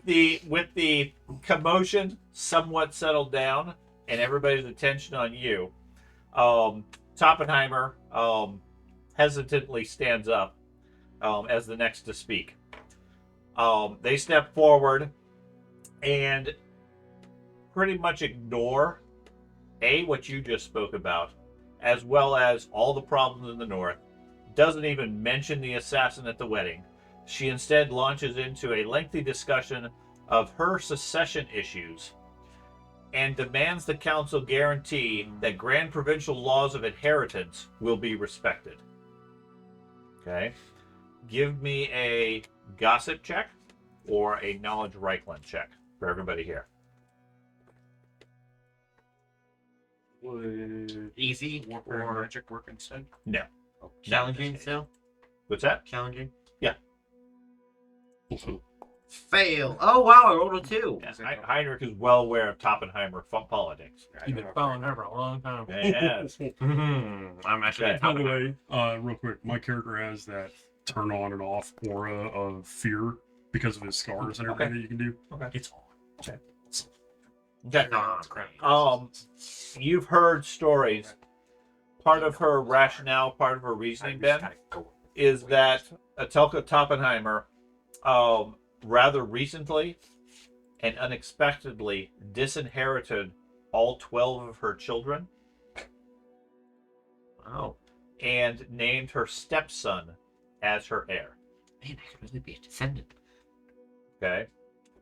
Rumor is it's caused quite the scandal. and some of her children are rumored to be seeking Grand Countess's Leibwitz help. So basically, this is Sudenland. She disinherited her entire family and named her stepson as the heir. And some of her children have gone to Countess Leibwitz, going for aid. Well, Okay, and she's telling the Emperor, hey, I hope you're going to respect the right of the parent to choose their heir, etc. we're going to relate that to, I guess, him. Whoever you want to. I'm sharing all the information because I'm assuming as players you guys all have information, but obviously there's limitation what your character might know. Okay. She finishes up, at which point, as soon as she sits down, almost as she's like starting to sit down, Emmanuel jumps to her feet, actively laughing, which turns into a loud and, for the fairly stylish lady, a rather unbecoming belly laugh. Okay. She is Atelka, visibly angry, demands, and what is it my northern neighbor finds quite so funny about defending the right of a ruler of a grand province to select their own heir? Emmanuel pauses momentarily to wipe tears from her eyes from the laughter, in a rather over-exaggerated way, regains her composure, smiles sweetly, and replies, Atelka, darling, perhaps your suzerain ought to actually be grand before you violate traditions held in common by those who rule the empire. Toppenheimer turns red with embarrassment. Gorman is sitting there chuckling, the fire wizard. I like him. The various onlookers have a mix of amusement and shock. With a bit of a sigh, the Emperor again points Gal Maraz at each of them and reminds them to be civil. At which point Atelka curtsies a bit overly and resumes her seat. Or Emmanuel curtsies a bit exceedingly and then resumes her seat. Okay. As that whole interaction finishes, one of the nobles approaches you, Ben, or George, I mean. Yeah. Say my name. Who wants to talk to me? And asks to speak with you for a private word. About? Well, it'd be private. I don't want to disturb the proceedings here. Maybe I should have got myself lit on So fire. they're indicating a section over on the side of the room where you guys can talk, not out of the area or anything like that. Okay. I mean, we already looked like we were set on fire. Okay. So. So you head over there while the rest of the thing goes on. You seem to be a person of influence. Who is he? This is one of the Sudenlander nobles, the one that Toppenheimer was talking with earlier. Okay. Okay. Who your character doesn't necessarily know, but it's one of the Sudenland delegate. Okay. You seem to be a person of influence, and associated with these heroes of the land. I'm sure you're aware of the justice of my lady's cause. She wishes for you to convey discreetly, perhaps, a proposal to Graf Boris. In return for aid, military if need be, against the designs of her enemies, the Grand Baroness is willing to embrace the Ulrican faith and declare it the official cult of Sudenland.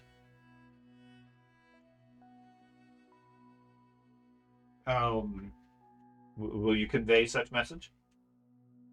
So this is Atelka Toppenheimer, okay, is the quote rightful ruler of Sudenland. This is one of her delegates. This guy went to a wizard. That's what I was saying. He's going to the wrong person. Well, he figures it's a smart person. Okay? Yeah.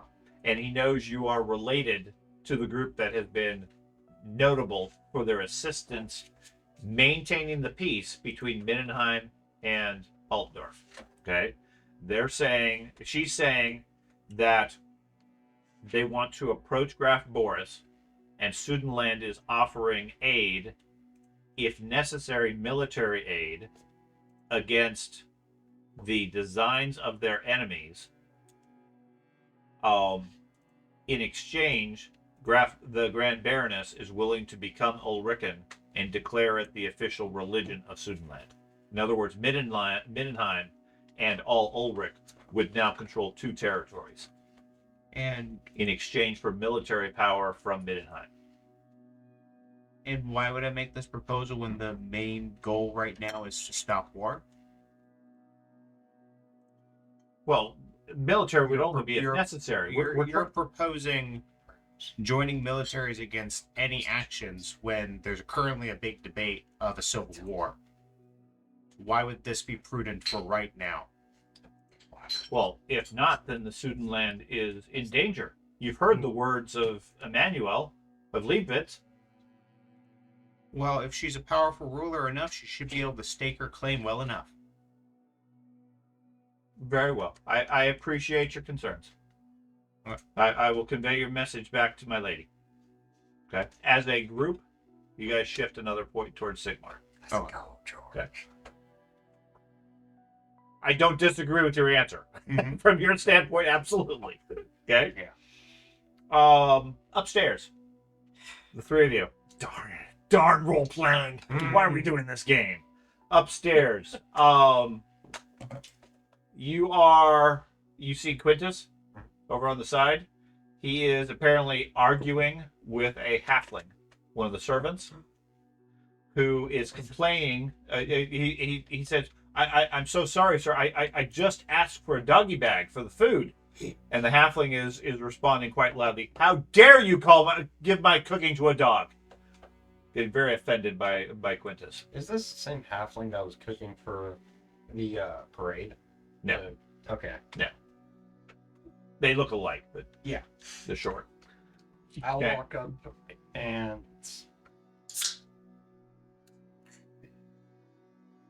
good sirs, why must you fight over the glory of your food? What? Well, I just asked for a doggy bag. I wish you'd take some of this fine food home. And the halfling still seems like you're completely wrong. You're calling my food trash, etc. Around about that time, you smell alcohol right as a guy bumps into you. Okay. You see a Reichlander, appears to be somebody of some wealth. Says, perfect! We need a 4th for our card game. You can't play Scarlet Empress with only 3, you know, and it's got to be a real game. He immediately grabs you by the arm and drags you off to where several of the nobles are sitting around a table playing some cards. Okay. I'll, Damn it! Wait, no, you can pickpocket them now Okay. while they're distracted with him. I'll He go. drags you over to another table. Drunkenly slurring, he introduces himself as Joachim von Arberg. Okay. The other 2 are Reinhard von Mindelhall from Nuln and Jürgen Lasker von Drachberg from Middenland. Okay. They all look at you. They have a small pile of gold crowns on the table in front of them, in front of each one of them. Joachim sits you down at the table, sits down with them and says, guys, this is one of the Graf Boris's heroes. Buy-in, 20 crown. Friendly game, you know. A friendly game with a buy-in of 20 crown? Yeah. Well, yeah. Do you have 20 crown? No. How? You don't? No, I don't Oh, collect. that's okay. I'll stake you for it. Boris's people, they're good for it. He pulls out a pouch and put 20 gold out. This reminds me of the game, the I game that George ran. I will. That's be- not how the game staking that works, you're but sure. He tried I will keeping buy your money. them more drinks Okay. as best I can to try to get them as drunk as possible. Okay. This is literally So- The waiters, the pages, bring plenty of drinks. They're drinking. They're expecting you to drink. That's fine. I'll drink. Okay. So,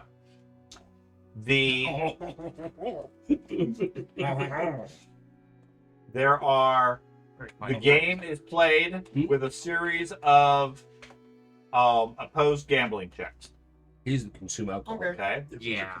They each have their respective gambling. So is he. The minimum bet is 2 gold. The winner with the most success levels wins the pot. Okay. Okay. Right now, you effectively owe 20 gold on your reputation and Graf Boris's reputation just to start.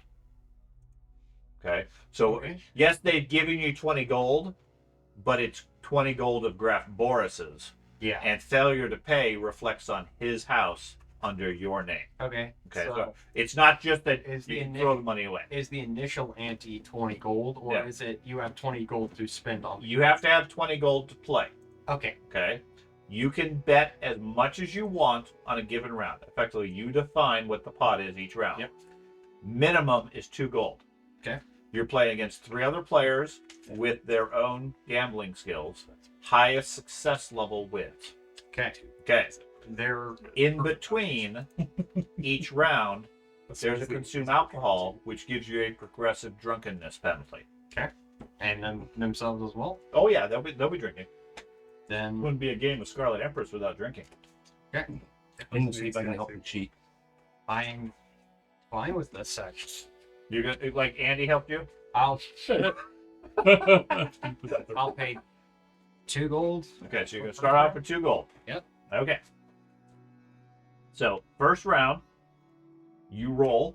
So glad it's not me. I am a supernumerate. I gain a bonus. Does it affect gambling? Yep. Evaluate gamble. Then he can read. Okay. Restart. Excellent. Okay. Do you happen to have the Tower of Memories talent? No. Okay. Nope. Tower of Memories lets you count and memorize cards, Yes, it would have been so nice. which effectively gives you a plus 40 on this. had the opportunity. Oh God! I'm suddenly the emperor. Yeah. Definitely Walmart. I almost had the opportunity to get on my last character. Oh man. Well, they're so nice. Okay. Ben, could you go turn fan on? Yes. So, opposed. Okay. So Matt, you said you wanted to try to help him cheat. Good man. Whether or not he knows what I'm doing That's fine. is irrelevant, but I'm assuming it's just like the hearts, diamonds, clubs, spades type thing. Something like that. So effectively, it's a sleight of hand check. Failure means you've been spotted. Success means he gets a plus 20. It's like Okay. hammer, sword, spear, It's- flail. Yeah, hammer, sword, spear, flail. Cheat. Okay. Challenging. It will be challenging. He's going to make a bet before you roll. 2 gold. Offered. Okay, so 2 gold for the first one. So nice. Okay. You're going to bet against it. What's the super reward? Just 1 success level. Oh, okay. 1 success bonus. Okay. So I still have to succeed. So you make your roll. That's why I'm making You did this succeed. low as possible. So you get a plus 20 on your skill. Okay. Okay. You go ahead and roll. What's your success level? A -1, so you got a net +1. Okay. Okay. Net +1. So the first guy bets and scores a 3 success levels. Oof. It's fine. They can keep it. 1 success level and 2 success levels. So the first guy wins fairly easily, collects the 2 gold. Okay. Inspired and encouraged, they require the stakes to go up, but first there's a round of drinking. Yes. Consume alcohol. Average or challenging? Challenging. Can I assist from the hospital? Just one giant long beer bomb. Oh man. +0. Okay. With a So perfect. you're okay. First one fails. Oh. Second one passes. Third one fails. Okay. So They require the hand. the second round, they require a minimum bet of 5 gold. Okay. I'll pay Okay. the minimum bet of 5 gold. Matt. Matt, are you going to try to help him cheat? Yeah. Okay. Sleight of hand check. I'm a criminal. I'm all for this.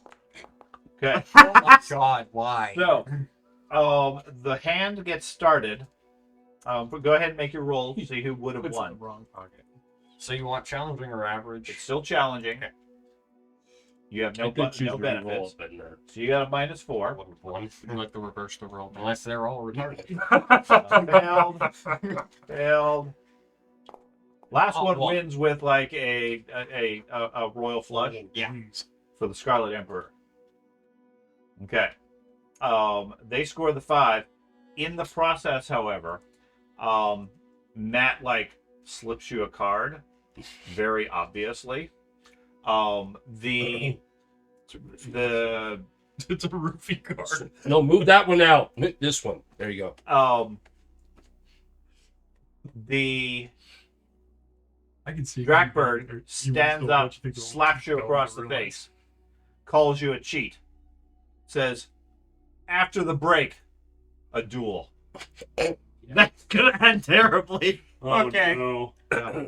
Stone fist. It's terrible until he's like pistols. Well, yeah, it's nobility weapons is what duels are. Fencing or pistol. Wait, let me do it. Okay. Apologies. I didn't know what he was doing. How about we continue playing the game without his interference? Very well. The rest of this. All of it? Yes. Ooh. I pull out 3 gems. Put them on the table. Oh. Thank you. For Are these repaying. real gems or Yes. do they have any real 5 value? gold piece. Okay. Ooh. They take a look at that. One of them says, "Okay, Well, that's for you, each of you, for the insult that I caused. I was just having some fun. My thing is, don't get started again. okay." But first we drink. Agreed. Okay. No, I gotta take this off my. Give me a roll. That's 15 gold, man. Okay, so you got a -20.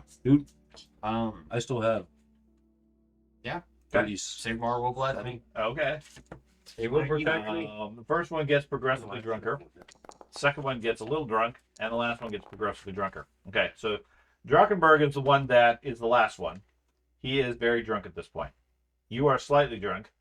The first one is very drunk, and as the round goes, he pulls out of it saying, "This is too much. I'm dropping out." Ends up folding. The other one, who is the least drunk of the crowd, and has done pretty well, says, I think this is good enough. Tell you what, we're going to sweeten this pot." He pulls out a scroll, tosses it in, claims it's a title to a minor estate. Oh. I call. His name's I sweeten the pot. Motherfucker, you just gave everybody diabetes. So, I obviously don't gamble as a person. Does Okay, that mean so I have to call as well? you I have to match meet. his? You have to match the raise, or you have to fold and drop out, as well as be embarrassed for being unable to attain the stat. This So- is an intimidation tactic to get you It- jumped up out of the game. It happens commonly, yes. Especially if one person's way ahead of everybody else. Now, the good thing is if you have a winning hand, doesn't matter. Yes. Okay. I only have one item of value that could be considered worth valuable. Usually guys who do that shit usually don't have the hand to back it Sometimes. up. They're trying to Sometimes. pull you out of the game. I know. Sometimes. That's why I say usually. That's not a guarantee. So what do you have of significant value that you're willing to put in there? You know what I have of significant value, and I'm debating on whether. No, I'm not. It's No. Are you really? Are you? That's No, why. I That's don't. why he's a flagellate. He has to repair. That's why the That's going to fucking crush you if you try to get that I'm in putting there. my stones in. The ones No. you can't lift? I've never been hit in the face with a realization so hard. So No, Like a rock hitting you in the face. no, I don't have anything. So of you value, fold? sir. The Sigma. The No, Sigma I dial fold. goes. Okay. Okay, so they collect their winnings. They take your 20 gold. The Drakberg, who is the one that challenged you to a duel, Mhm. to come later on after the break, also reminds you he expects to get compensation from the graph under your name. Okay. You owe him 20 gold. Okay. Okay. Are Do you still seek a duel? Oh yeah. You impugn my honor. We shall settle the duel after the next break. There's your title. You just about had an estate. I mean, That would have that made would you have a been minor noble. fun. If only Yeah. nobles had been You employed. could have done what I did and bet his hammer. Yeah, we're not supposed to talk about that. I'm supposed to let him figure that out on his own. Yeah. What? Nothing. All Nothing. I punch a noble and then Right. steals money. He happens to know a George. dangerous-looking dwarf too. I select you. Okay. As the card game goes on,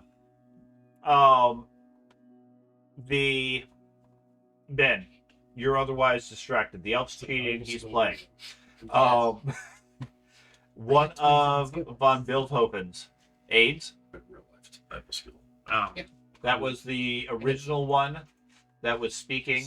That has his family is has a direct line to Magnus the Pious, the original emperor. Okay, one of his aides comes over to talk to you, and rather directly asks what Graf Boris's intentions are towards Midland. So if you remember, Very direct. Like, just he straight out. walks up and says, "Excuse me, sir. Can you please explain to me what Graf Boris's intentions are toward Midland?"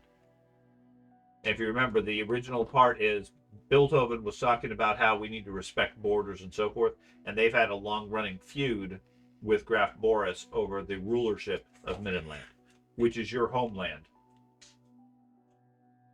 where your character came Yeah. from. Okay. I mean, I don't really know. My character doesn't really know about anything shady. Like, What's your response?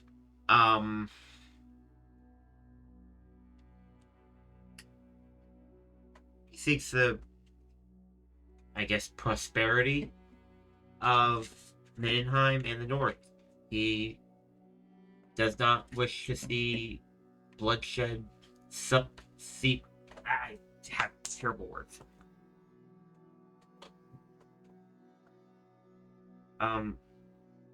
He does not wish to see northern blood soak the land. So his intent is to give up Middenheim? He intends to protect the North from any would-be conqueror. Okay, well, admittedly, Ulriken should stick together, but you can tell your master this. We've bloodied Middenheim's nose before. We can do it again. He walked off. That guy. Okay, My character would really want to punch this guy. so, 6 p.m., there's another short break. Conference takes a second break. Heinrich is here, and Yes, I am. Guggenheim takes the... Well, we don't have any... Everybody spreads out. They head upstairs and find the two of you to get your impressions. Okay, so this is Graf Boris and Thugenheim, I think. Yeah. Von Thugenheim is his captain of the guard, and Baron Heinrich is the illegitimate prince. Okay, the one that got shot. They take you aside, asking for your impressions. What are your thoughts, etc.? Get a lot of people in here. I don't really have any opinions. I can tell you that there's a lot of there's very little support for Ulrikians or Middenheim in this establishment, this place. So you're fighting an uphill battle. Okay. Do you see a way we can negotiate through or navigate through? As much as we prefer uphill battles, is there a way we can secure assistance or get aid? That priest, that warrior priest that brought that dwarf, whatever it was, that might be a good way to go. To ally with the Church of Sigmar? No, to Guggenheim does. find a common enemy. Okay. And that makes sense, but only if we can secure the alliance of everybody else. the Empire is fragmented as he indicated, then all we're doing is changing one allegiance for another.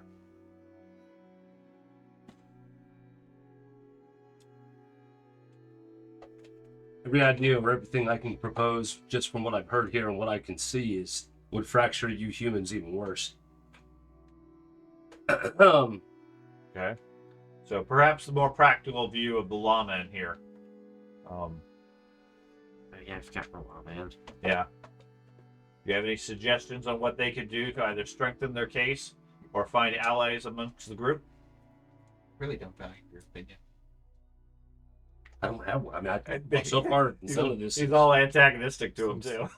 You guys are stupid. I literally, through all of They're this, still I'm breathing. completely lost. I see no use to even be here. So actually, during this break, after they talk to me, I What did you get? No! Okay. No! Okay. I need you. Nope. I love You- No desire. Everything I've overheard or seen has no bearing on anything here so far. So, Okay. You're heading out. Mhm. You see Countess Leibitz walking with Maria Louise, the Empress, okay. out to a bench Not visible. at a window far from the crowd where they have a seat and are talking. Who's leak? Maria Louise Who got is the mistress of the Emperor,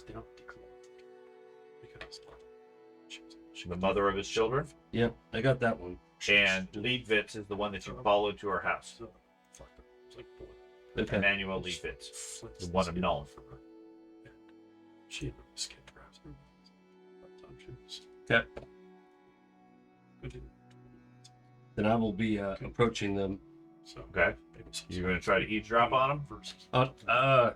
The one with the eavesdrop or just approach?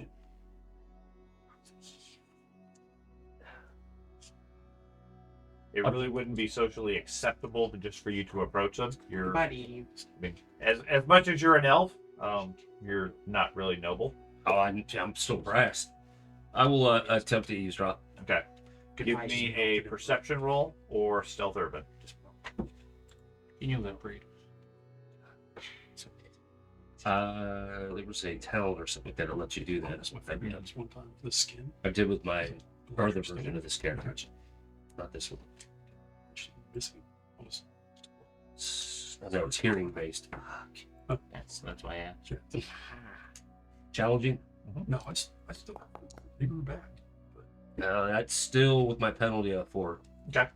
Yeah, you get relatively close, and listen in. They're talking quietly, but they're far enough away from the crowd. They're not really thinking too much about it. Emmanuel starts off whispering to the Empress, Maria, I know the truth. It's not him. Maria responds, Emmy, I'm so scared. I feel trapped. Be brave. I will keep your secret. Remember, you are not alone. Ooh, secret. Okay. Then she casually seems to notice you. Stands up, hands you her wine glass, and says, perfect. Do be a dear. Go to the Vauxhall cellars and ask that jury Ermine for a bottle of something that doesn't taste quite so much like vinegar. And then she dismisses you and is back down to talk to Maria Louise. Nice. Who was this? Servant This is elf. the Countess? This is the Countess. Servant. Of course, milady. Okay. And I'm fine with that. Okay. Did she happen to slip anything else with it? No. Okay. I walk off to the Vauxhall cellars then. Okay. What was the name that I had to go talk to? Ermine. That dreary Ermine. That could be really profitable. Given all that wine. Okay. Okay. Is it worth anything? You have what? I have a duel. You do. Coming up That is at the end of this break. at a certain point. They challenge you to a duel, but they don't want to disrupt any of the proceedings because the duel will take place here. Okay. So in front of all the other people, so you can be thoroughly embarrassed by the I noble. could totally be Good, then I have a plan. Okay. I have a wager. Okay. The two of you downstairs. The Grand Theogenist gets up, walks into a small side chapel to Sigmar, along with Volkmar, who is waving him over talking and gesturing rather agitated. Okay. Okay. They're not looking at me or No, anything. he's calling the Grand Theogenist over. They go into a small side chapel to Sigmar. I'll go. Is everybody still like noticing this dwarf? Oh yeah, Okay, Yeah, that's a fine. lot of it- He's still doing his part. he's still influencing discussions and so forth. Nobody's really approaching him or saying much about him, but you can see it clearly. He's forefront on everybody's thoughts. Okay, is he still trying to flex his muscles and Yeah. all that shit? Telling how many hours by himself. Check his binding still and That's all so that. good. and then I'm not there. You were there. Nope. I'm gonna You were? whisper into his ear. Far If you away. wish to live beyond sundown, You saw him. That's all I that matters. highly suggest you stop whatever you think you're trying to do. Okay. The only response is what sounds like a low growl. Yeah, that's fine. And then I'll make sure the guards understand he's not to move an inch. And then I'm gonna go stand guard at the little chapel. Just Okay. stand there. Listen in. He doesn't Mhm. see it. Okay. Guard's eyes are all. They're Well, they're talking, rather loud in the side church where there's nobody else anyways. Mhm. Volkmar speaks out. Forget conciliation. You heard Velgear.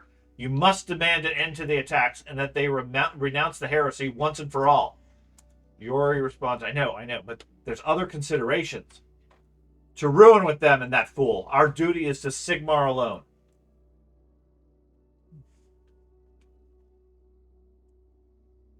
Okay. So the idea being Volkmar is advocating a hard line where Yori's trying to at least make some concessions and so forth a hard line for what? for Sigmar's views. Oh, Okay.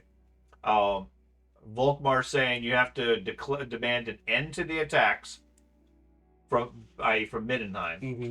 and that they renounce Ulrich once and for all. That's never gonna happen. That's what he's advocating for. Okay. Again, hardline Sigmarite. Mm-hmm. Yori is saying, I know, but there's other considerations indicating the dwarf, indicating everything else going on.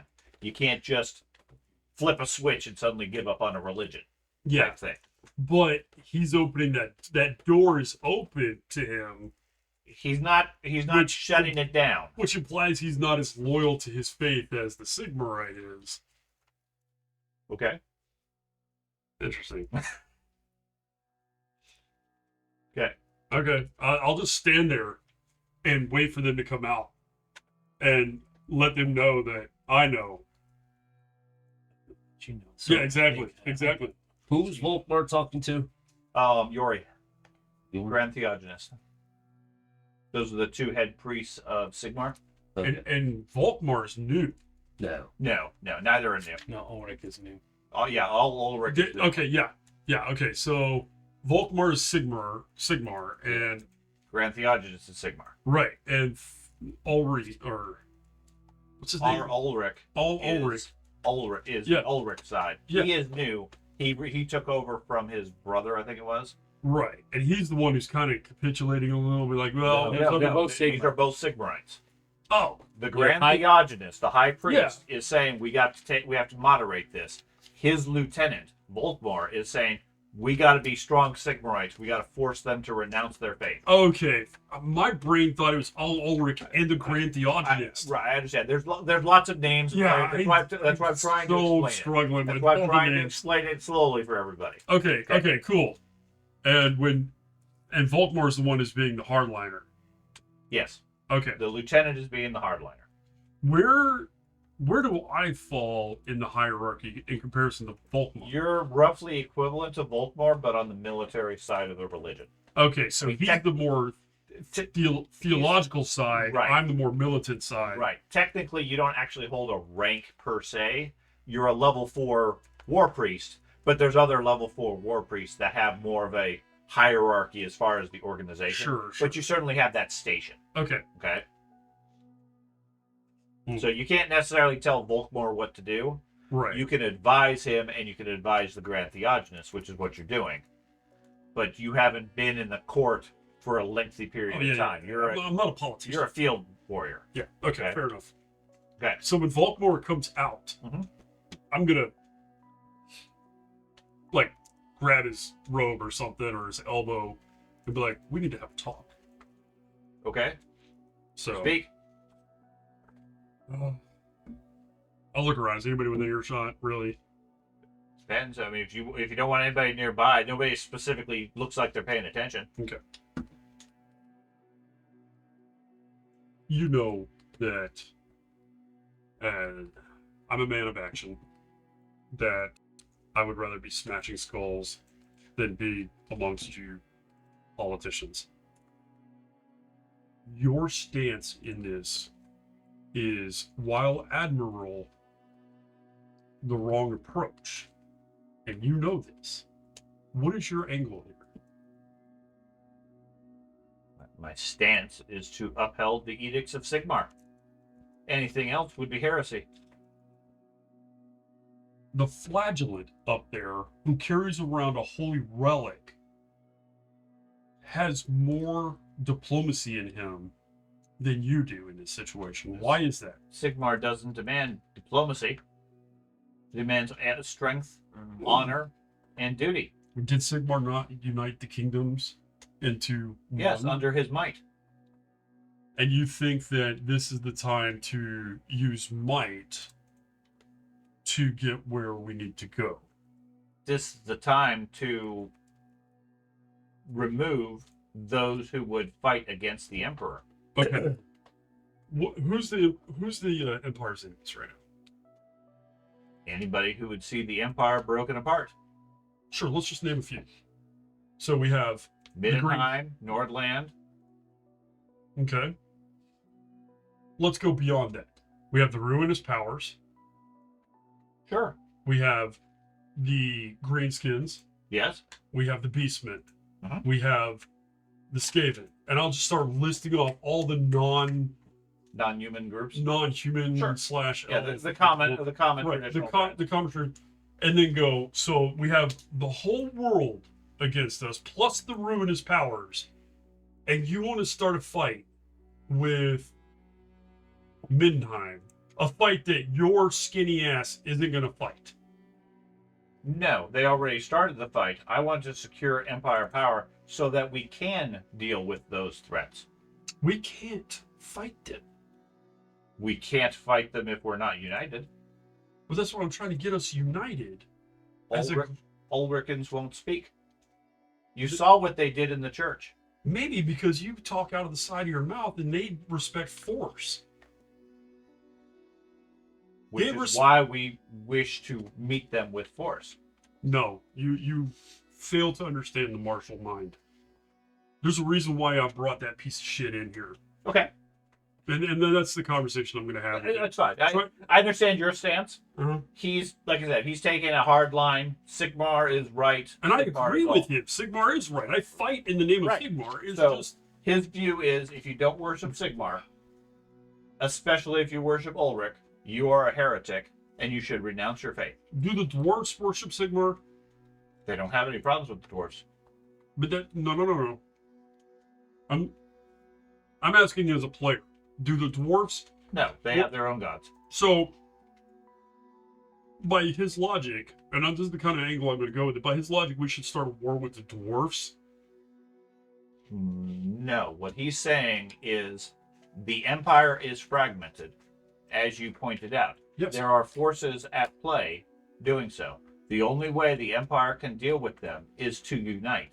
Mhm. And the only way to unite is for everybody to rally under the banner of Sigmar, How about rallying under the banner of the Emperor?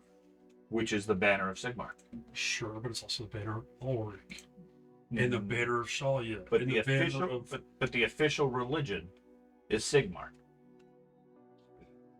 And the but we Ulrich tolerate and have always tolerated the and other gods. his tolerate other gods, yes, but what his stance is recent events have shown that toleration of Ulrich isn't sustainable. Because they don't want to follow the rules and orders of the Emperor. It's his stance, okay? Now, right or wrong, You Mhm. guys can debate it, but I get where your stance is. That he's explaining his stance. Oh, I understand it. Okay. He's a hardliner, Yeah. and that's fine. Okay. I'm also a hardliner, but I'm a different type of hardliner. Okay. So you said you were gonna go find the cellar, Matt? Yep. Okay. So you wander around. You get directions to the cellar. You find a well-dressed attendant down there, who you're from the directions you recognize as Ermine. Okay. She introduces you, says, "What can I do for you, sir?"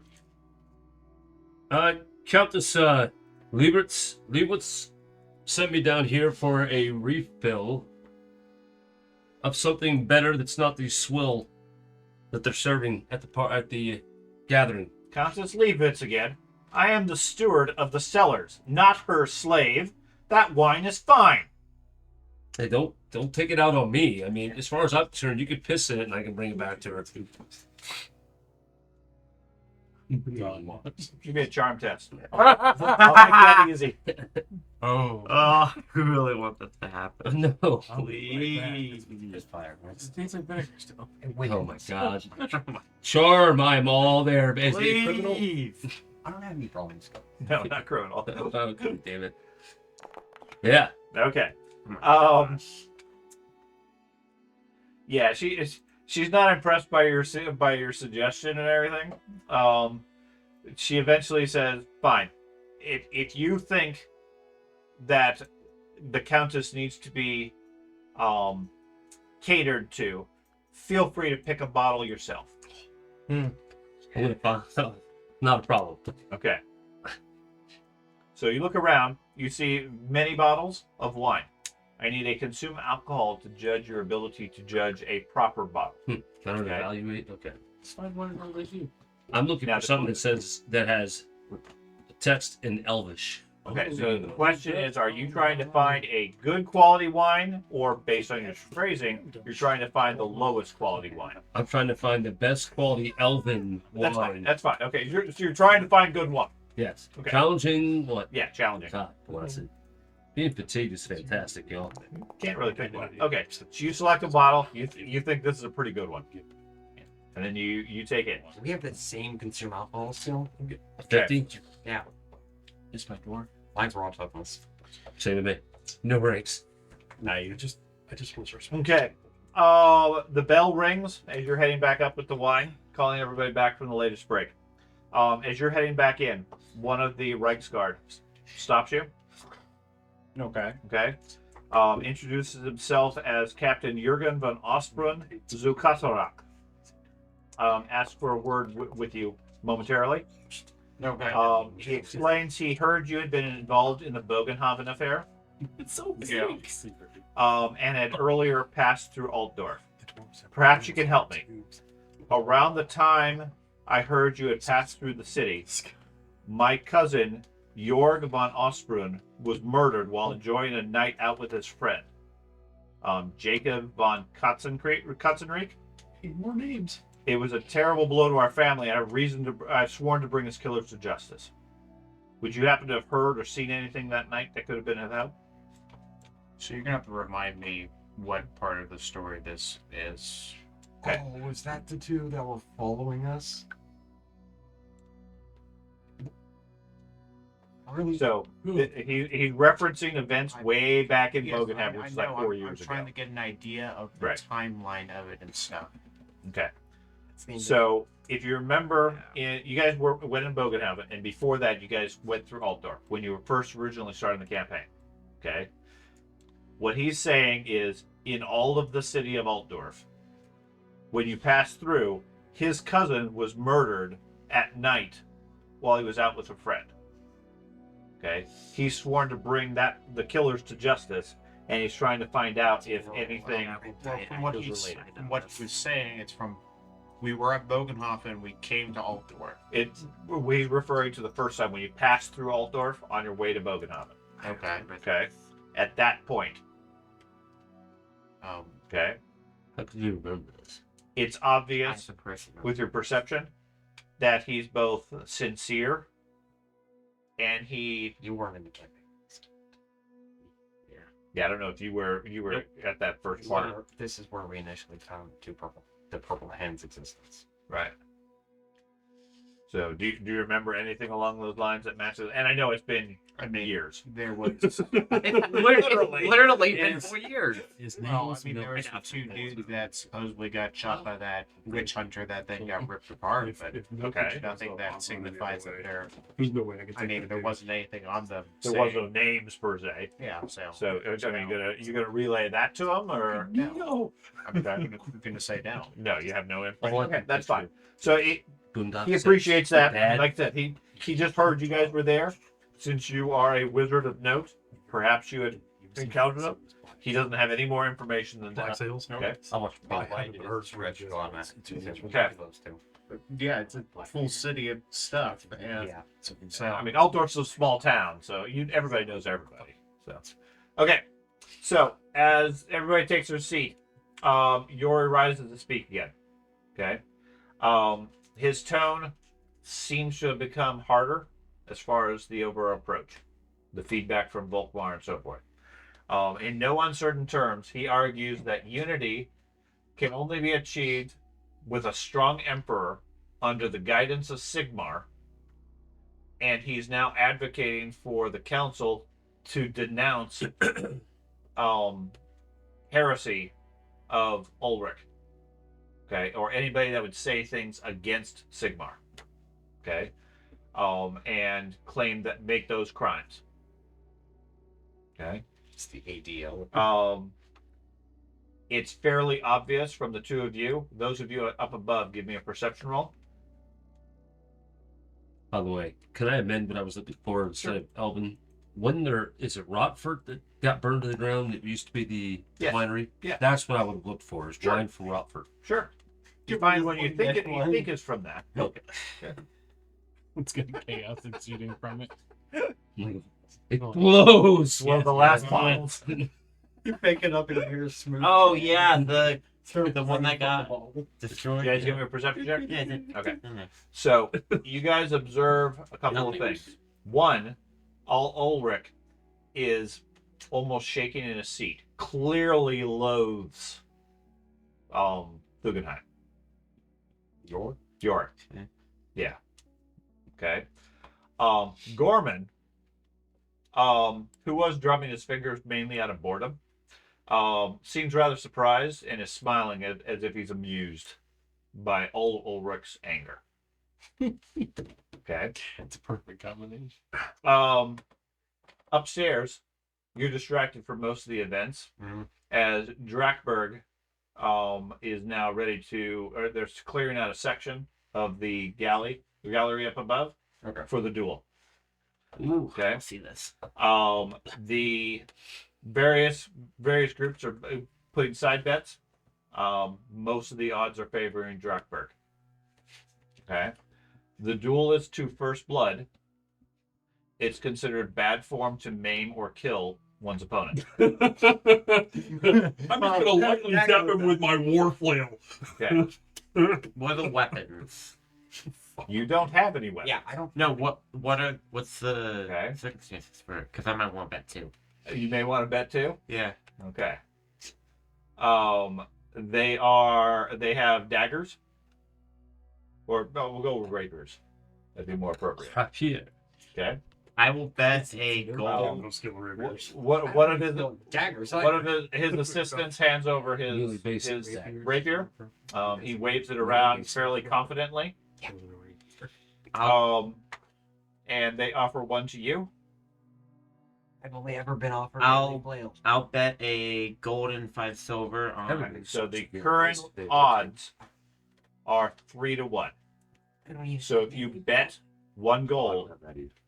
you get your gold plus 3 gold It's- If I bet. Once again, it's times if like you these. bet on Drakberg. I would have loved the big buy. So I triple my gold? Sorry, 3-1. No, if you bet Yeah, on him, let's say- Yeah, that'd be on if you him. bet on I was him. very confused. I'm like, wait, everybody thinks that. I he's don't gonna win gamble this much. fight. I don't, no, I don't gamble Can I much. get in that? What 20 gold down. I'm playing everything. Hold on. A lot of It confidence. says first blood. Does it say who has to draw the blood? 'Cause, Yeah. Just like Slowly stabs himself, staring at him. Oh shit! It took away exactly what I was going to If you bet a gold on William winning, you get your gold plus 3 more back. Okay. Okay. If you bet on Drakberg, you get your gold plus a third of a gold.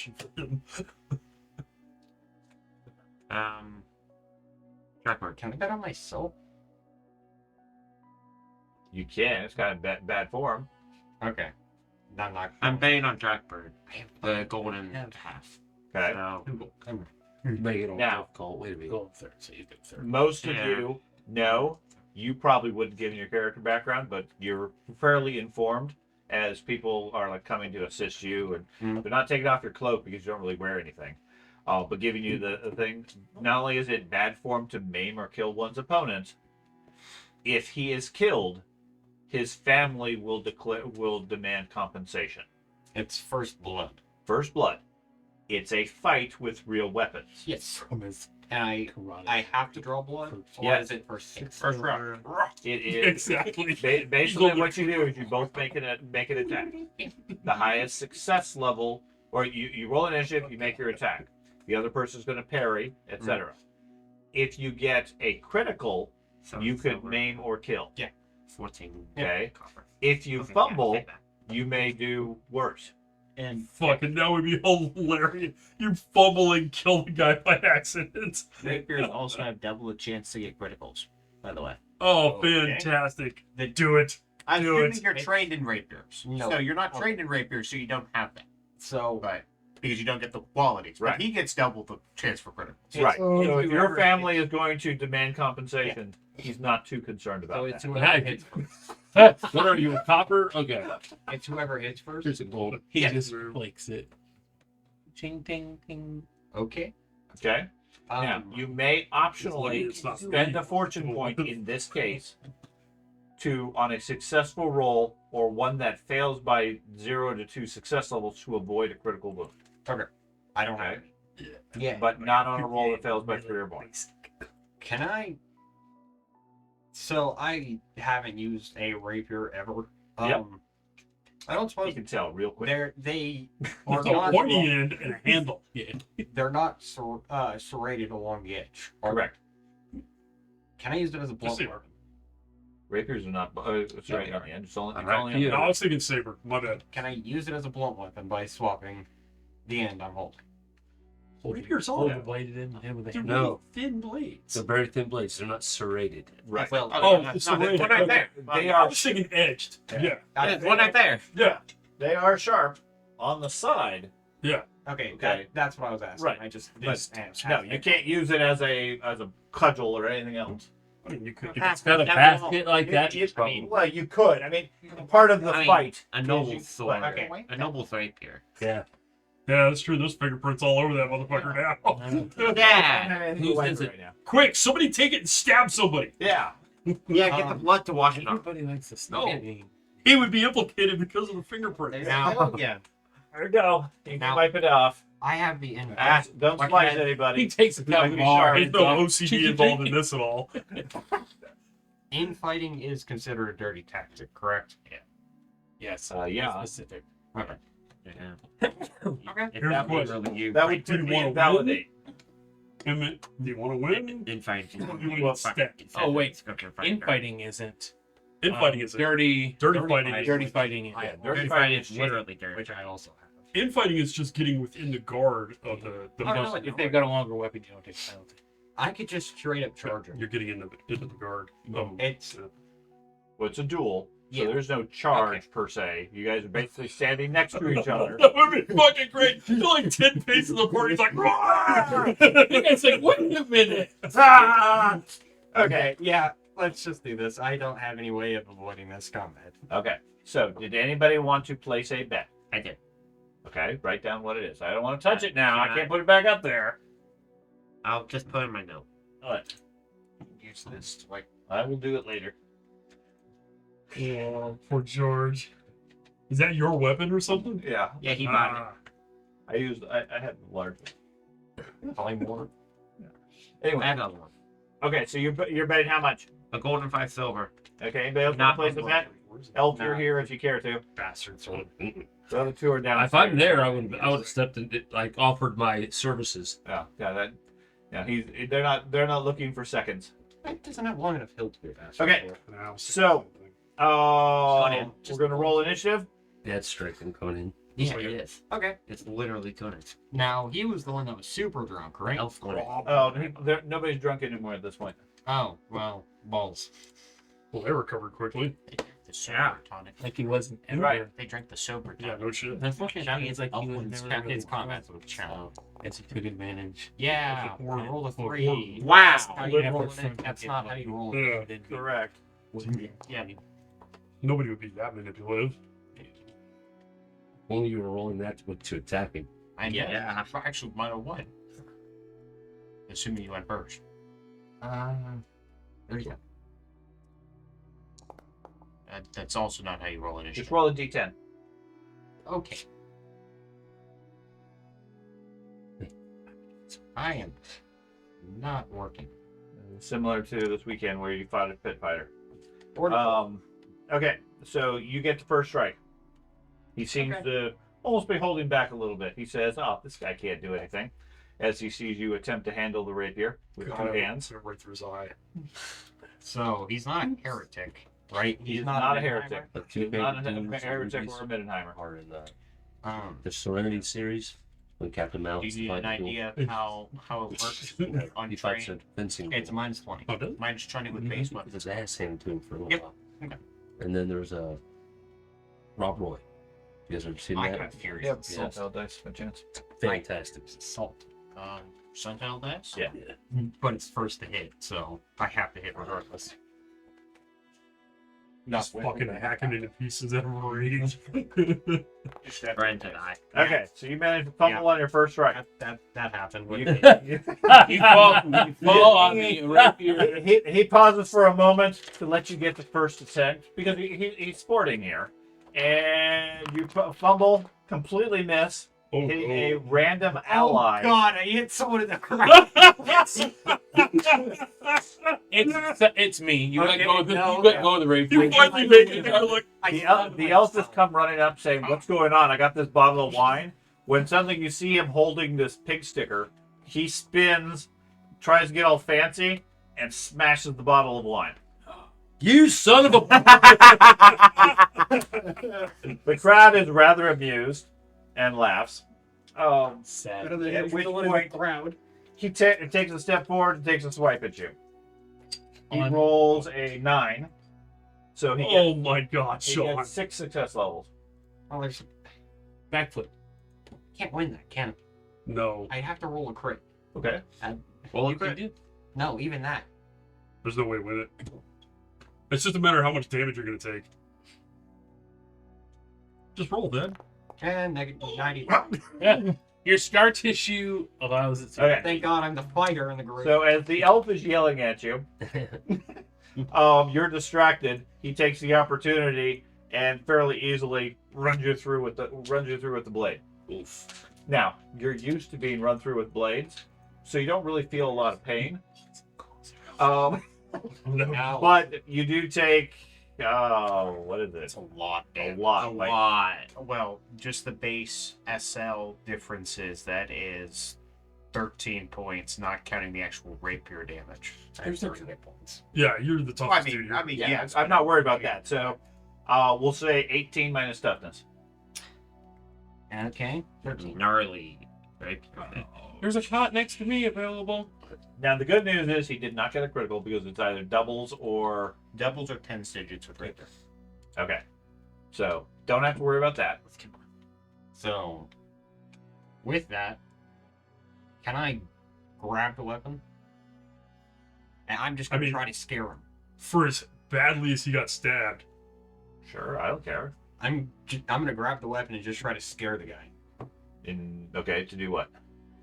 Just scare him into being a bit more Well, I mean, cooperative. other than grabbing the weapon, what are you doing to intimidate him?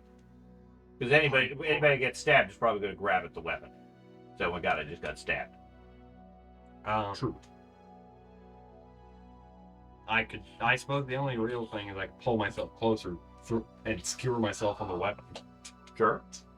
So, and gonna lean in and provide him provide him a bit of Think about stop. Think about it for a minute of what you want to say to the guy, because that is where the real baller move is. Think about it. Take a second. Think about it. Realize the rapiers like in his lung or something like that. Shit, I got. In your mind, it sounded great. What it's spit. I cough blood in your face. So I understand your intent. I'm fine with just grabbing the sword and pull yourself No, into it. I'm thinking. Okay. Just gonna grab him on the shoulder, pull him close, and whisper, "Sigmar protects the righteous," and then just shove him off. Okay. So, yeah, you push him off. He pulls the rapier smoothly out, spins it, cheers, raises his hand in celebration to the crowd, and say, "And that's how you deal with the commoners." What? Um, You broke my wine. nice. He broke your wine. So you bet on the guy Yeah. or on William? I did not bet on William. Okay, so you get whatever Yes, the you winnings was. I told did you. not. No, he didn't. He did not. He did not. It's at 30%. So Yeah, I already calculated. Okay. Yeah, he did. So you collect your winnings as Seven the crowd silver, returns to the 14 thing. copper. You sit down in a little bit of pain, Okay. but otherwise fine. Oddly, you're not bleeding from being run through with a sword. You're bleeding, He's but just- not yeah. significantly, apparently, in the game mechanics. Okay, I so the can get duel's done. Down below. Typical person would have just died from that.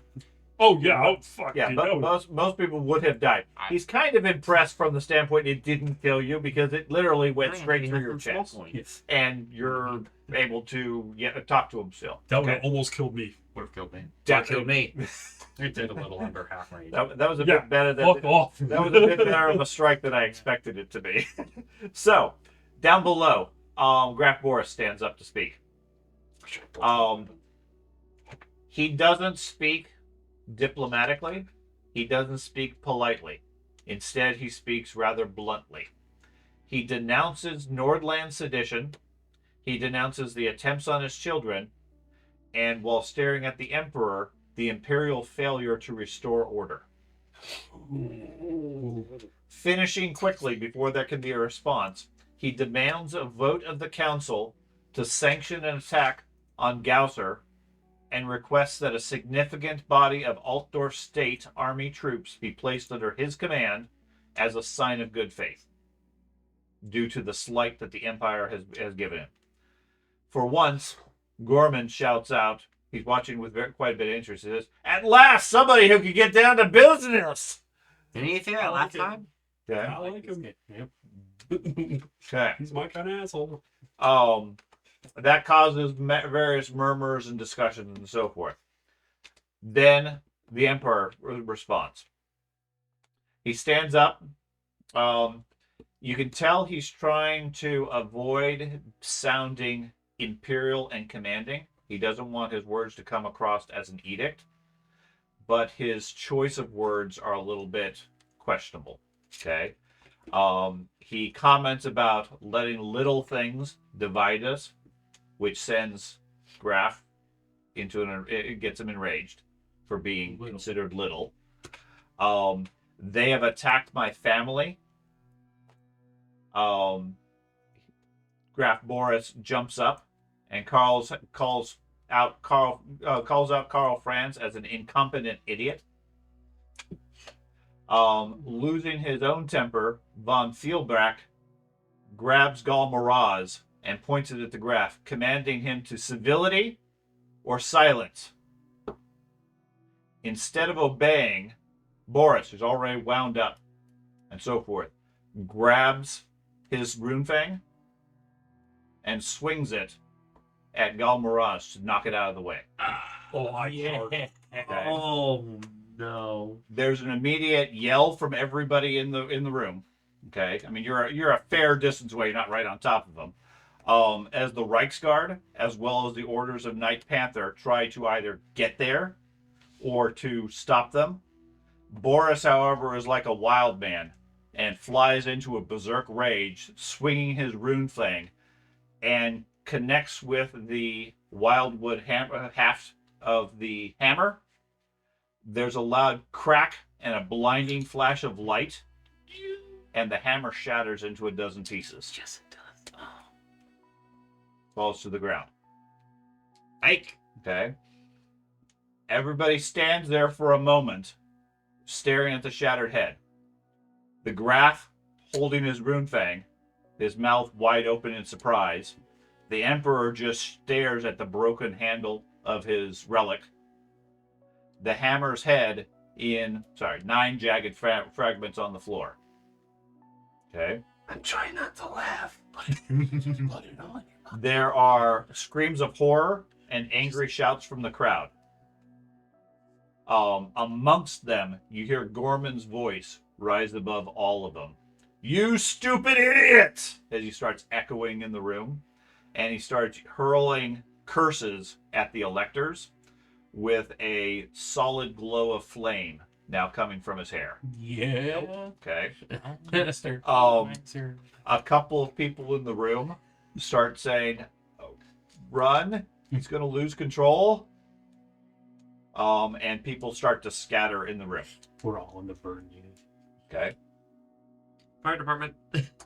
Hard to So drop, is it off of me? the reputation is he's known for losing his temper, and when a fire wizard loses his temper, they explode. Fun. We're gonna support the wizard. You're going to support the wizard? Go for it! Go for it! Yeah. Give me just a sec. I gotta Agree read with them. How far was the drop down? About 30 feet. Deadly. Is there a soft individual down there I can land on? There are plenty of nobles. Fantastic. Most of them are running away from the fire wizard. Okay. Hmm.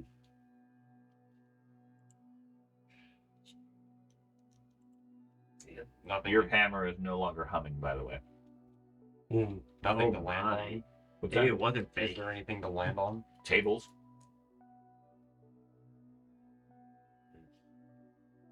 No, like luxuries, beds. No. There's no piles of feathers. I need a quick interpretation. Okay. Soul fire. Soul fire. You call the power of Sigmar to unite the enemies of the Empire. A holy fire explodes from your body, blasting hours for fellowship bonus yards. All targets within range take 1d10 wounds, ignoring toughness bonus and APs. Targets with the undead and demon creature traits also gain the ablaze condition. For every +2 success levels, you may increase the area of effect by the following bonus yards, or cause an extra +2 damage to any greenskins, undead, or servants of the ruinous powers. Mhm. Does that mean that I can blast this fire wave out and only affect those people, or would it hit everybody? It hits everybody, but it has more effects against greenskins and chaos forces. Because it's all targets. But it's an area of effect. It's a burn Yeah. from you, so everybody is a target.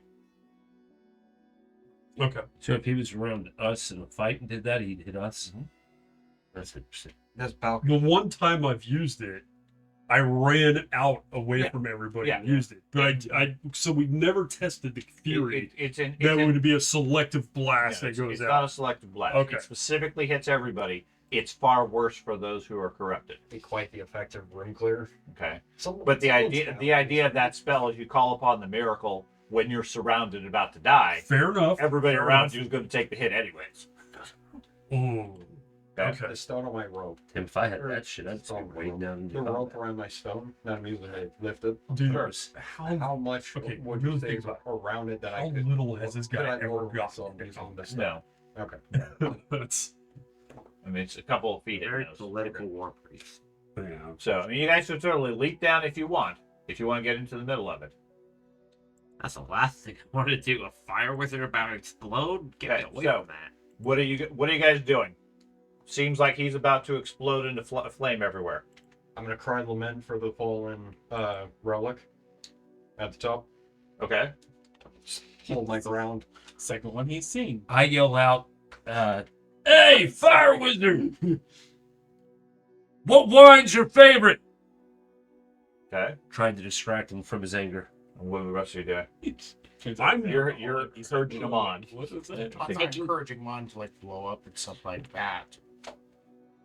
I took it to be like he was like supporting the Emperor. I mean, he's potentially gonna blow up or whatever, but I'm supporting him in terms of I don't like think that really was good. standing up But whatever. like next to him, The hammer.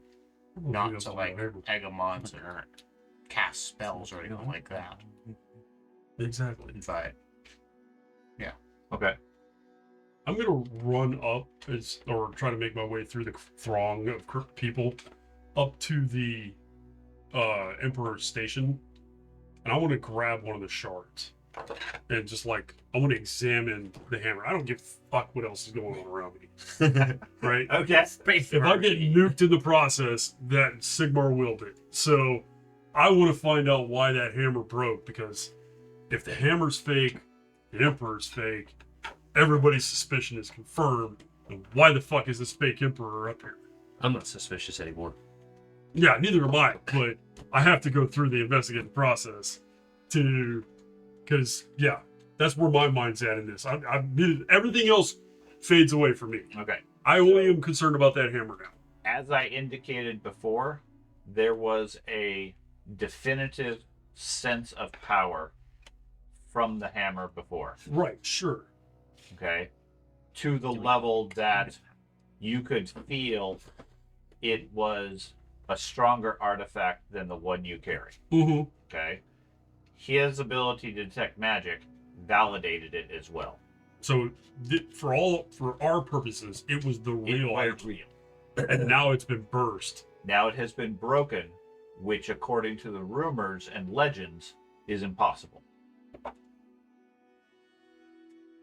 I That's- just had an idea. Oh, Okay, my. then I'm gonna go up to the hammer shards and like, Right. what the fuck? And It's examine. like my. it's like the nail you have on your hammer, it rusting. Mhm. Okay. It's not supposed to be able to do that. Or like his thing breaking. his thing breaking. Right.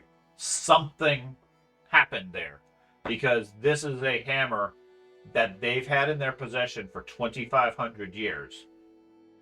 It's Used. been used. What's that? It was due. It was due. Okay. Okay, Um, warranty right And now. it was able to withstand 5 dwarven runes. All right, then I'm gonna run up. Okay. Right. An idea. And I'm going to stand over the shards, Okay. and I am going to loudly, as loud as I can, proclaim that this is evidence that we have fallen off the path and need to join together in Sigmar's righteous fire and purge the world Or just fire. Okay. as a united front. Okay. Right? Something to that effect. And I'm literally just gonna, at this point, going to ignore the Emperor, because if this isn't the real Franz, and fuck this guy. He did not obviously have the faith. Okay. Ben, what are you doing? Taking cover. Okay. From the you fireball. you take cover. Smart. You call up to the guy with a broken bottle of wine. Like, I'm Oh. flipping a bench or something and getting underneath it or something. Whole idea of just throwing somebody up. You're supporting the wizard and his views and With the everything mouth. as you run forward. He continues to engulf. And after a moment or two, he bursts into flame all across him, Mhm. really torching most of the area around him. As he yells and curses at the electors for even considering voting out the current emperor and so forth. And then Emmanuel steps forward to talk to him and try to calm him down. Who even invited this guy? He did. The He Emperor. invited the himself, I thought. No, the emperor. The Emperor invited him. Oh, okay. specifically said he did. Yeah. He's even more Okay. After a few minutes, he starts to calm down. The tables around him they put out, and so forth. The emperor is standing there, dumbstruck, Graf Boris suggests everybody retires with their retinues to separate areas to reflect and consider. Let the temperatures cool, and let's come back together once we know what's happening. Okay.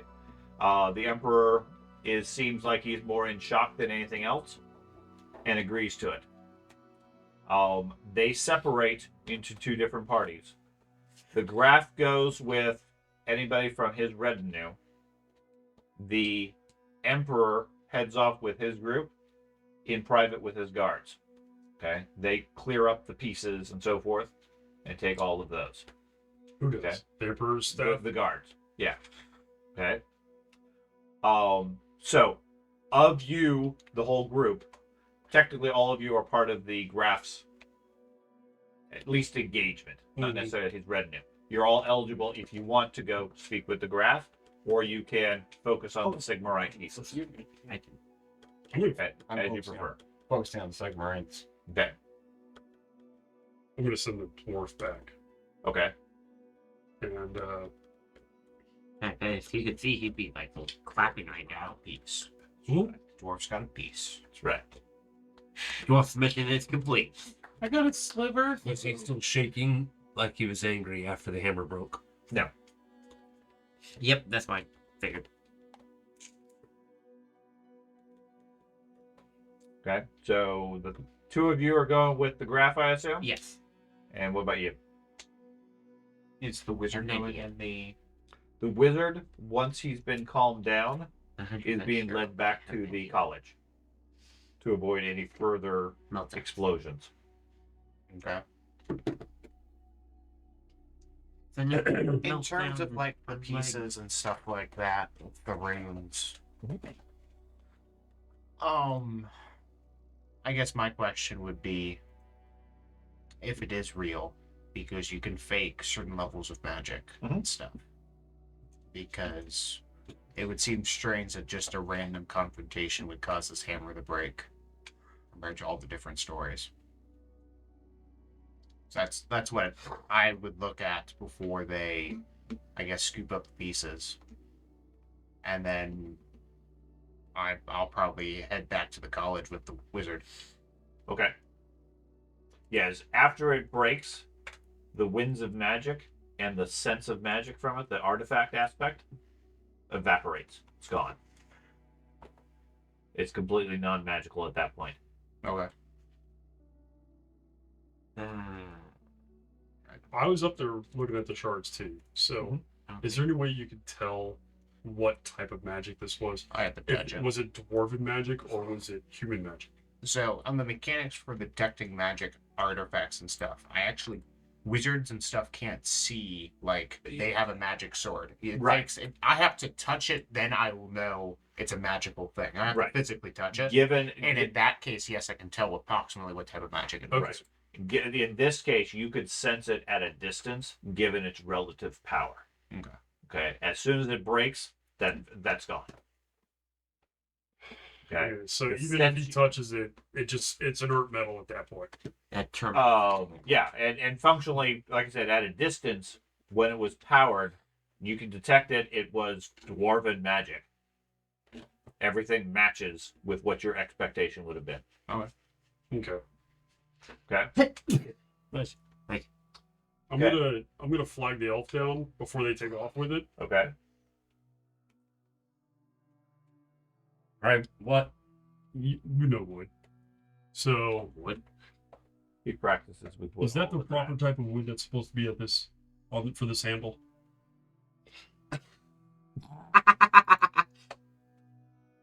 I don't even know what the hell I would use to be able to tell that. Your one pointy ear? I don't know. You know how to play with wood. I figured. I imagine which one. Lie to me. All right. I imagine. I would just say, The haft of Galmaraz is said to be made of witchwood, which is a unbreakable elvish wood.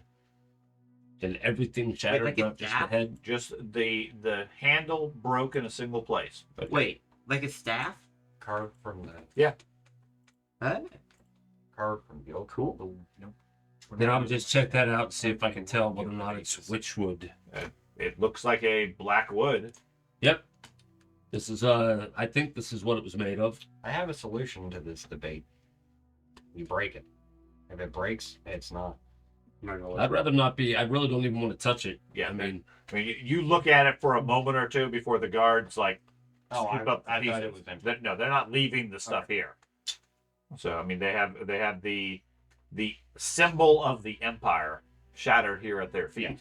It doesn't stick around. It's like the most The whole powerful relic in the whole kingdom. It's Apparently of not. the history. It's the most powerful relic in all of Warhammer. Yeah. it's pretty crazy Apparently the not. effect it was having on that dwarf the whole time he was here. Yes. He was going nuts just being near it. Yeah. Not powerful enough, Okay. yes. That's a good point. When I got back over there and sent him away, was his behavior different? Yeah, he was calm. Chaos Dwarf. It was enraging him. I don't know. I will go with my usual retinue. See if there's any tasks they need to send me on. So heading out with the graph, they go into a side chamber. We need some guidance. You guys have had good judgment in the past, although your numbers have shrunk, and perhaps that one that got burned didn't have quite as good of judgment. But according to my priests, Hurt more than the fire. this is proof that Sigmar was never a god. Your priests are fools. This is just proof that everybody here is an idiot and they shouldn't be fighting. This is Sigmar being pissed off and basically calling all of these humans children, and I myself included, because I'm here trying to help you out. There's a greater evil. We all know it's there. We all know what happened up north. It's going to be overrun with chaos at some point in the near future. It could take years, but it's going to happen. And yet everybody here is infighting. It's insanity. Is A god literally comes or allows the weapon to be destroyed, and still people are like, oh, but no, there's no priest. They're not a god, and you guys are fools. I agree. is Well, you're not there. I George. literally, Do you want to interrogate the dwarf for me? I really at this point, I've left already.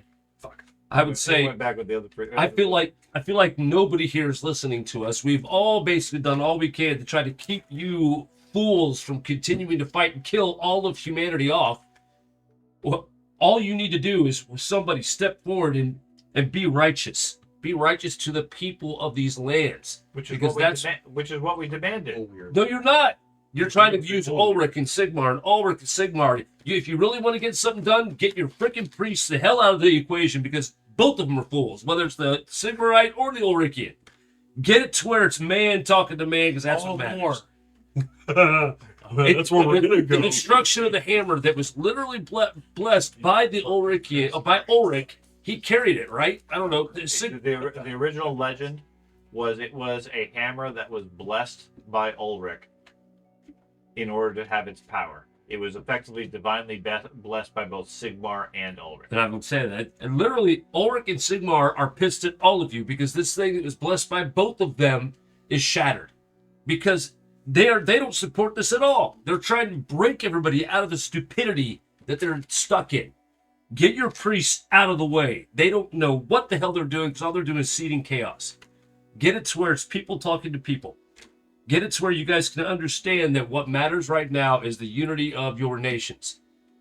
The elves don't want to have to deal with all of you going insane, because that's what's going to happen. I mean, this is proof that you're all going to start going insane.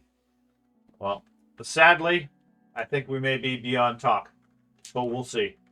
I know they're gonna like We'll get see how out of, results like, a are. frenzy and stuff like that, run headfirst into combat. So is I'm over that. they all come back together. question, better now. question. Yes, Is Boris's sword? It's a sword, right? yes. Even dented, scratched, or No. whatever. It's not effective. Touch his sword. Touch his sword. It's his sword. I really want to. That's what he wants. Okay. No! No! Long sword. Stab. Okay. Anyway, the I delegation. hate you all. The delegations are called back together. Name's Legbinder. Yori, and Wall. most of the Sigmarite delegation, including you, have been called out. Okay, Sure. they have the High Chancellor announces that they, along with the Emperor, have gathered the fragments and returned to the Grand Cathedral to pray for a miracle.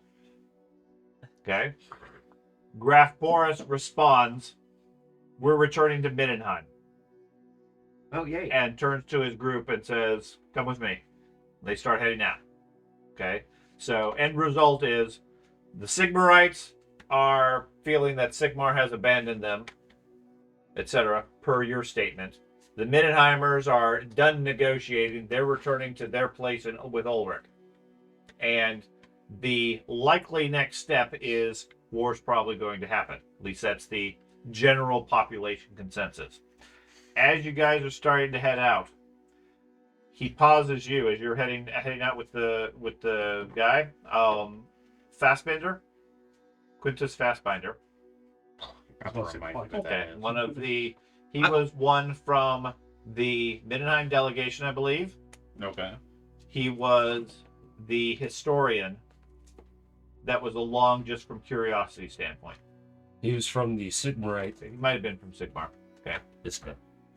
Quintus Fastbinder. He's the guy who runs the secret organization for Yeah. Altdorf. Okay. He comes running up to you. He seems excited and like overjoyed. He said, "You can't possibly leave. This is absolutely wonderful." I hate this guy. Then you should probably not miss anything. We Well- got other more civilized matters to take care of. No. You got to stop here. Think. Use your brains for what? What could this event possibly signify? Yeah, we're using our brains by leaving. This place is uncivilized currently. We'll be back when they're more calm. But you don't understand. Gul Maraz is destroyed. That's great news. How is it great news? Well, think for a moment. What could that mean? That is destroyed. Yes, but Gul Maraz cannot be destroyed. Okay. So it can't be Gul Maraz. Okay. So amazing answer. as a player, I mean, Yeah, I was you proceed. addressing that and all. And Yep. I mean, you said everything about it otherwise. 100%. So, okay. Everything from your impression, from your knowledge, from your background, the conclusion you guys came to, fundamentally, the information your characters had conflicts with it. What Fastbinder is saying, he's coming to the same conclusion that you guys had. Okay. Now it's up to you guys which one you believe. have the power to fake it. Okay. In his words, There were some visuals in the fact that Gul Maraz broke proves that regardless of any other situation, it cannot be the real Gul Maraz. But more importantly, I think I know where it actually is. Ooh. Plot twist. Okay. Okay. We'll stop there until next game.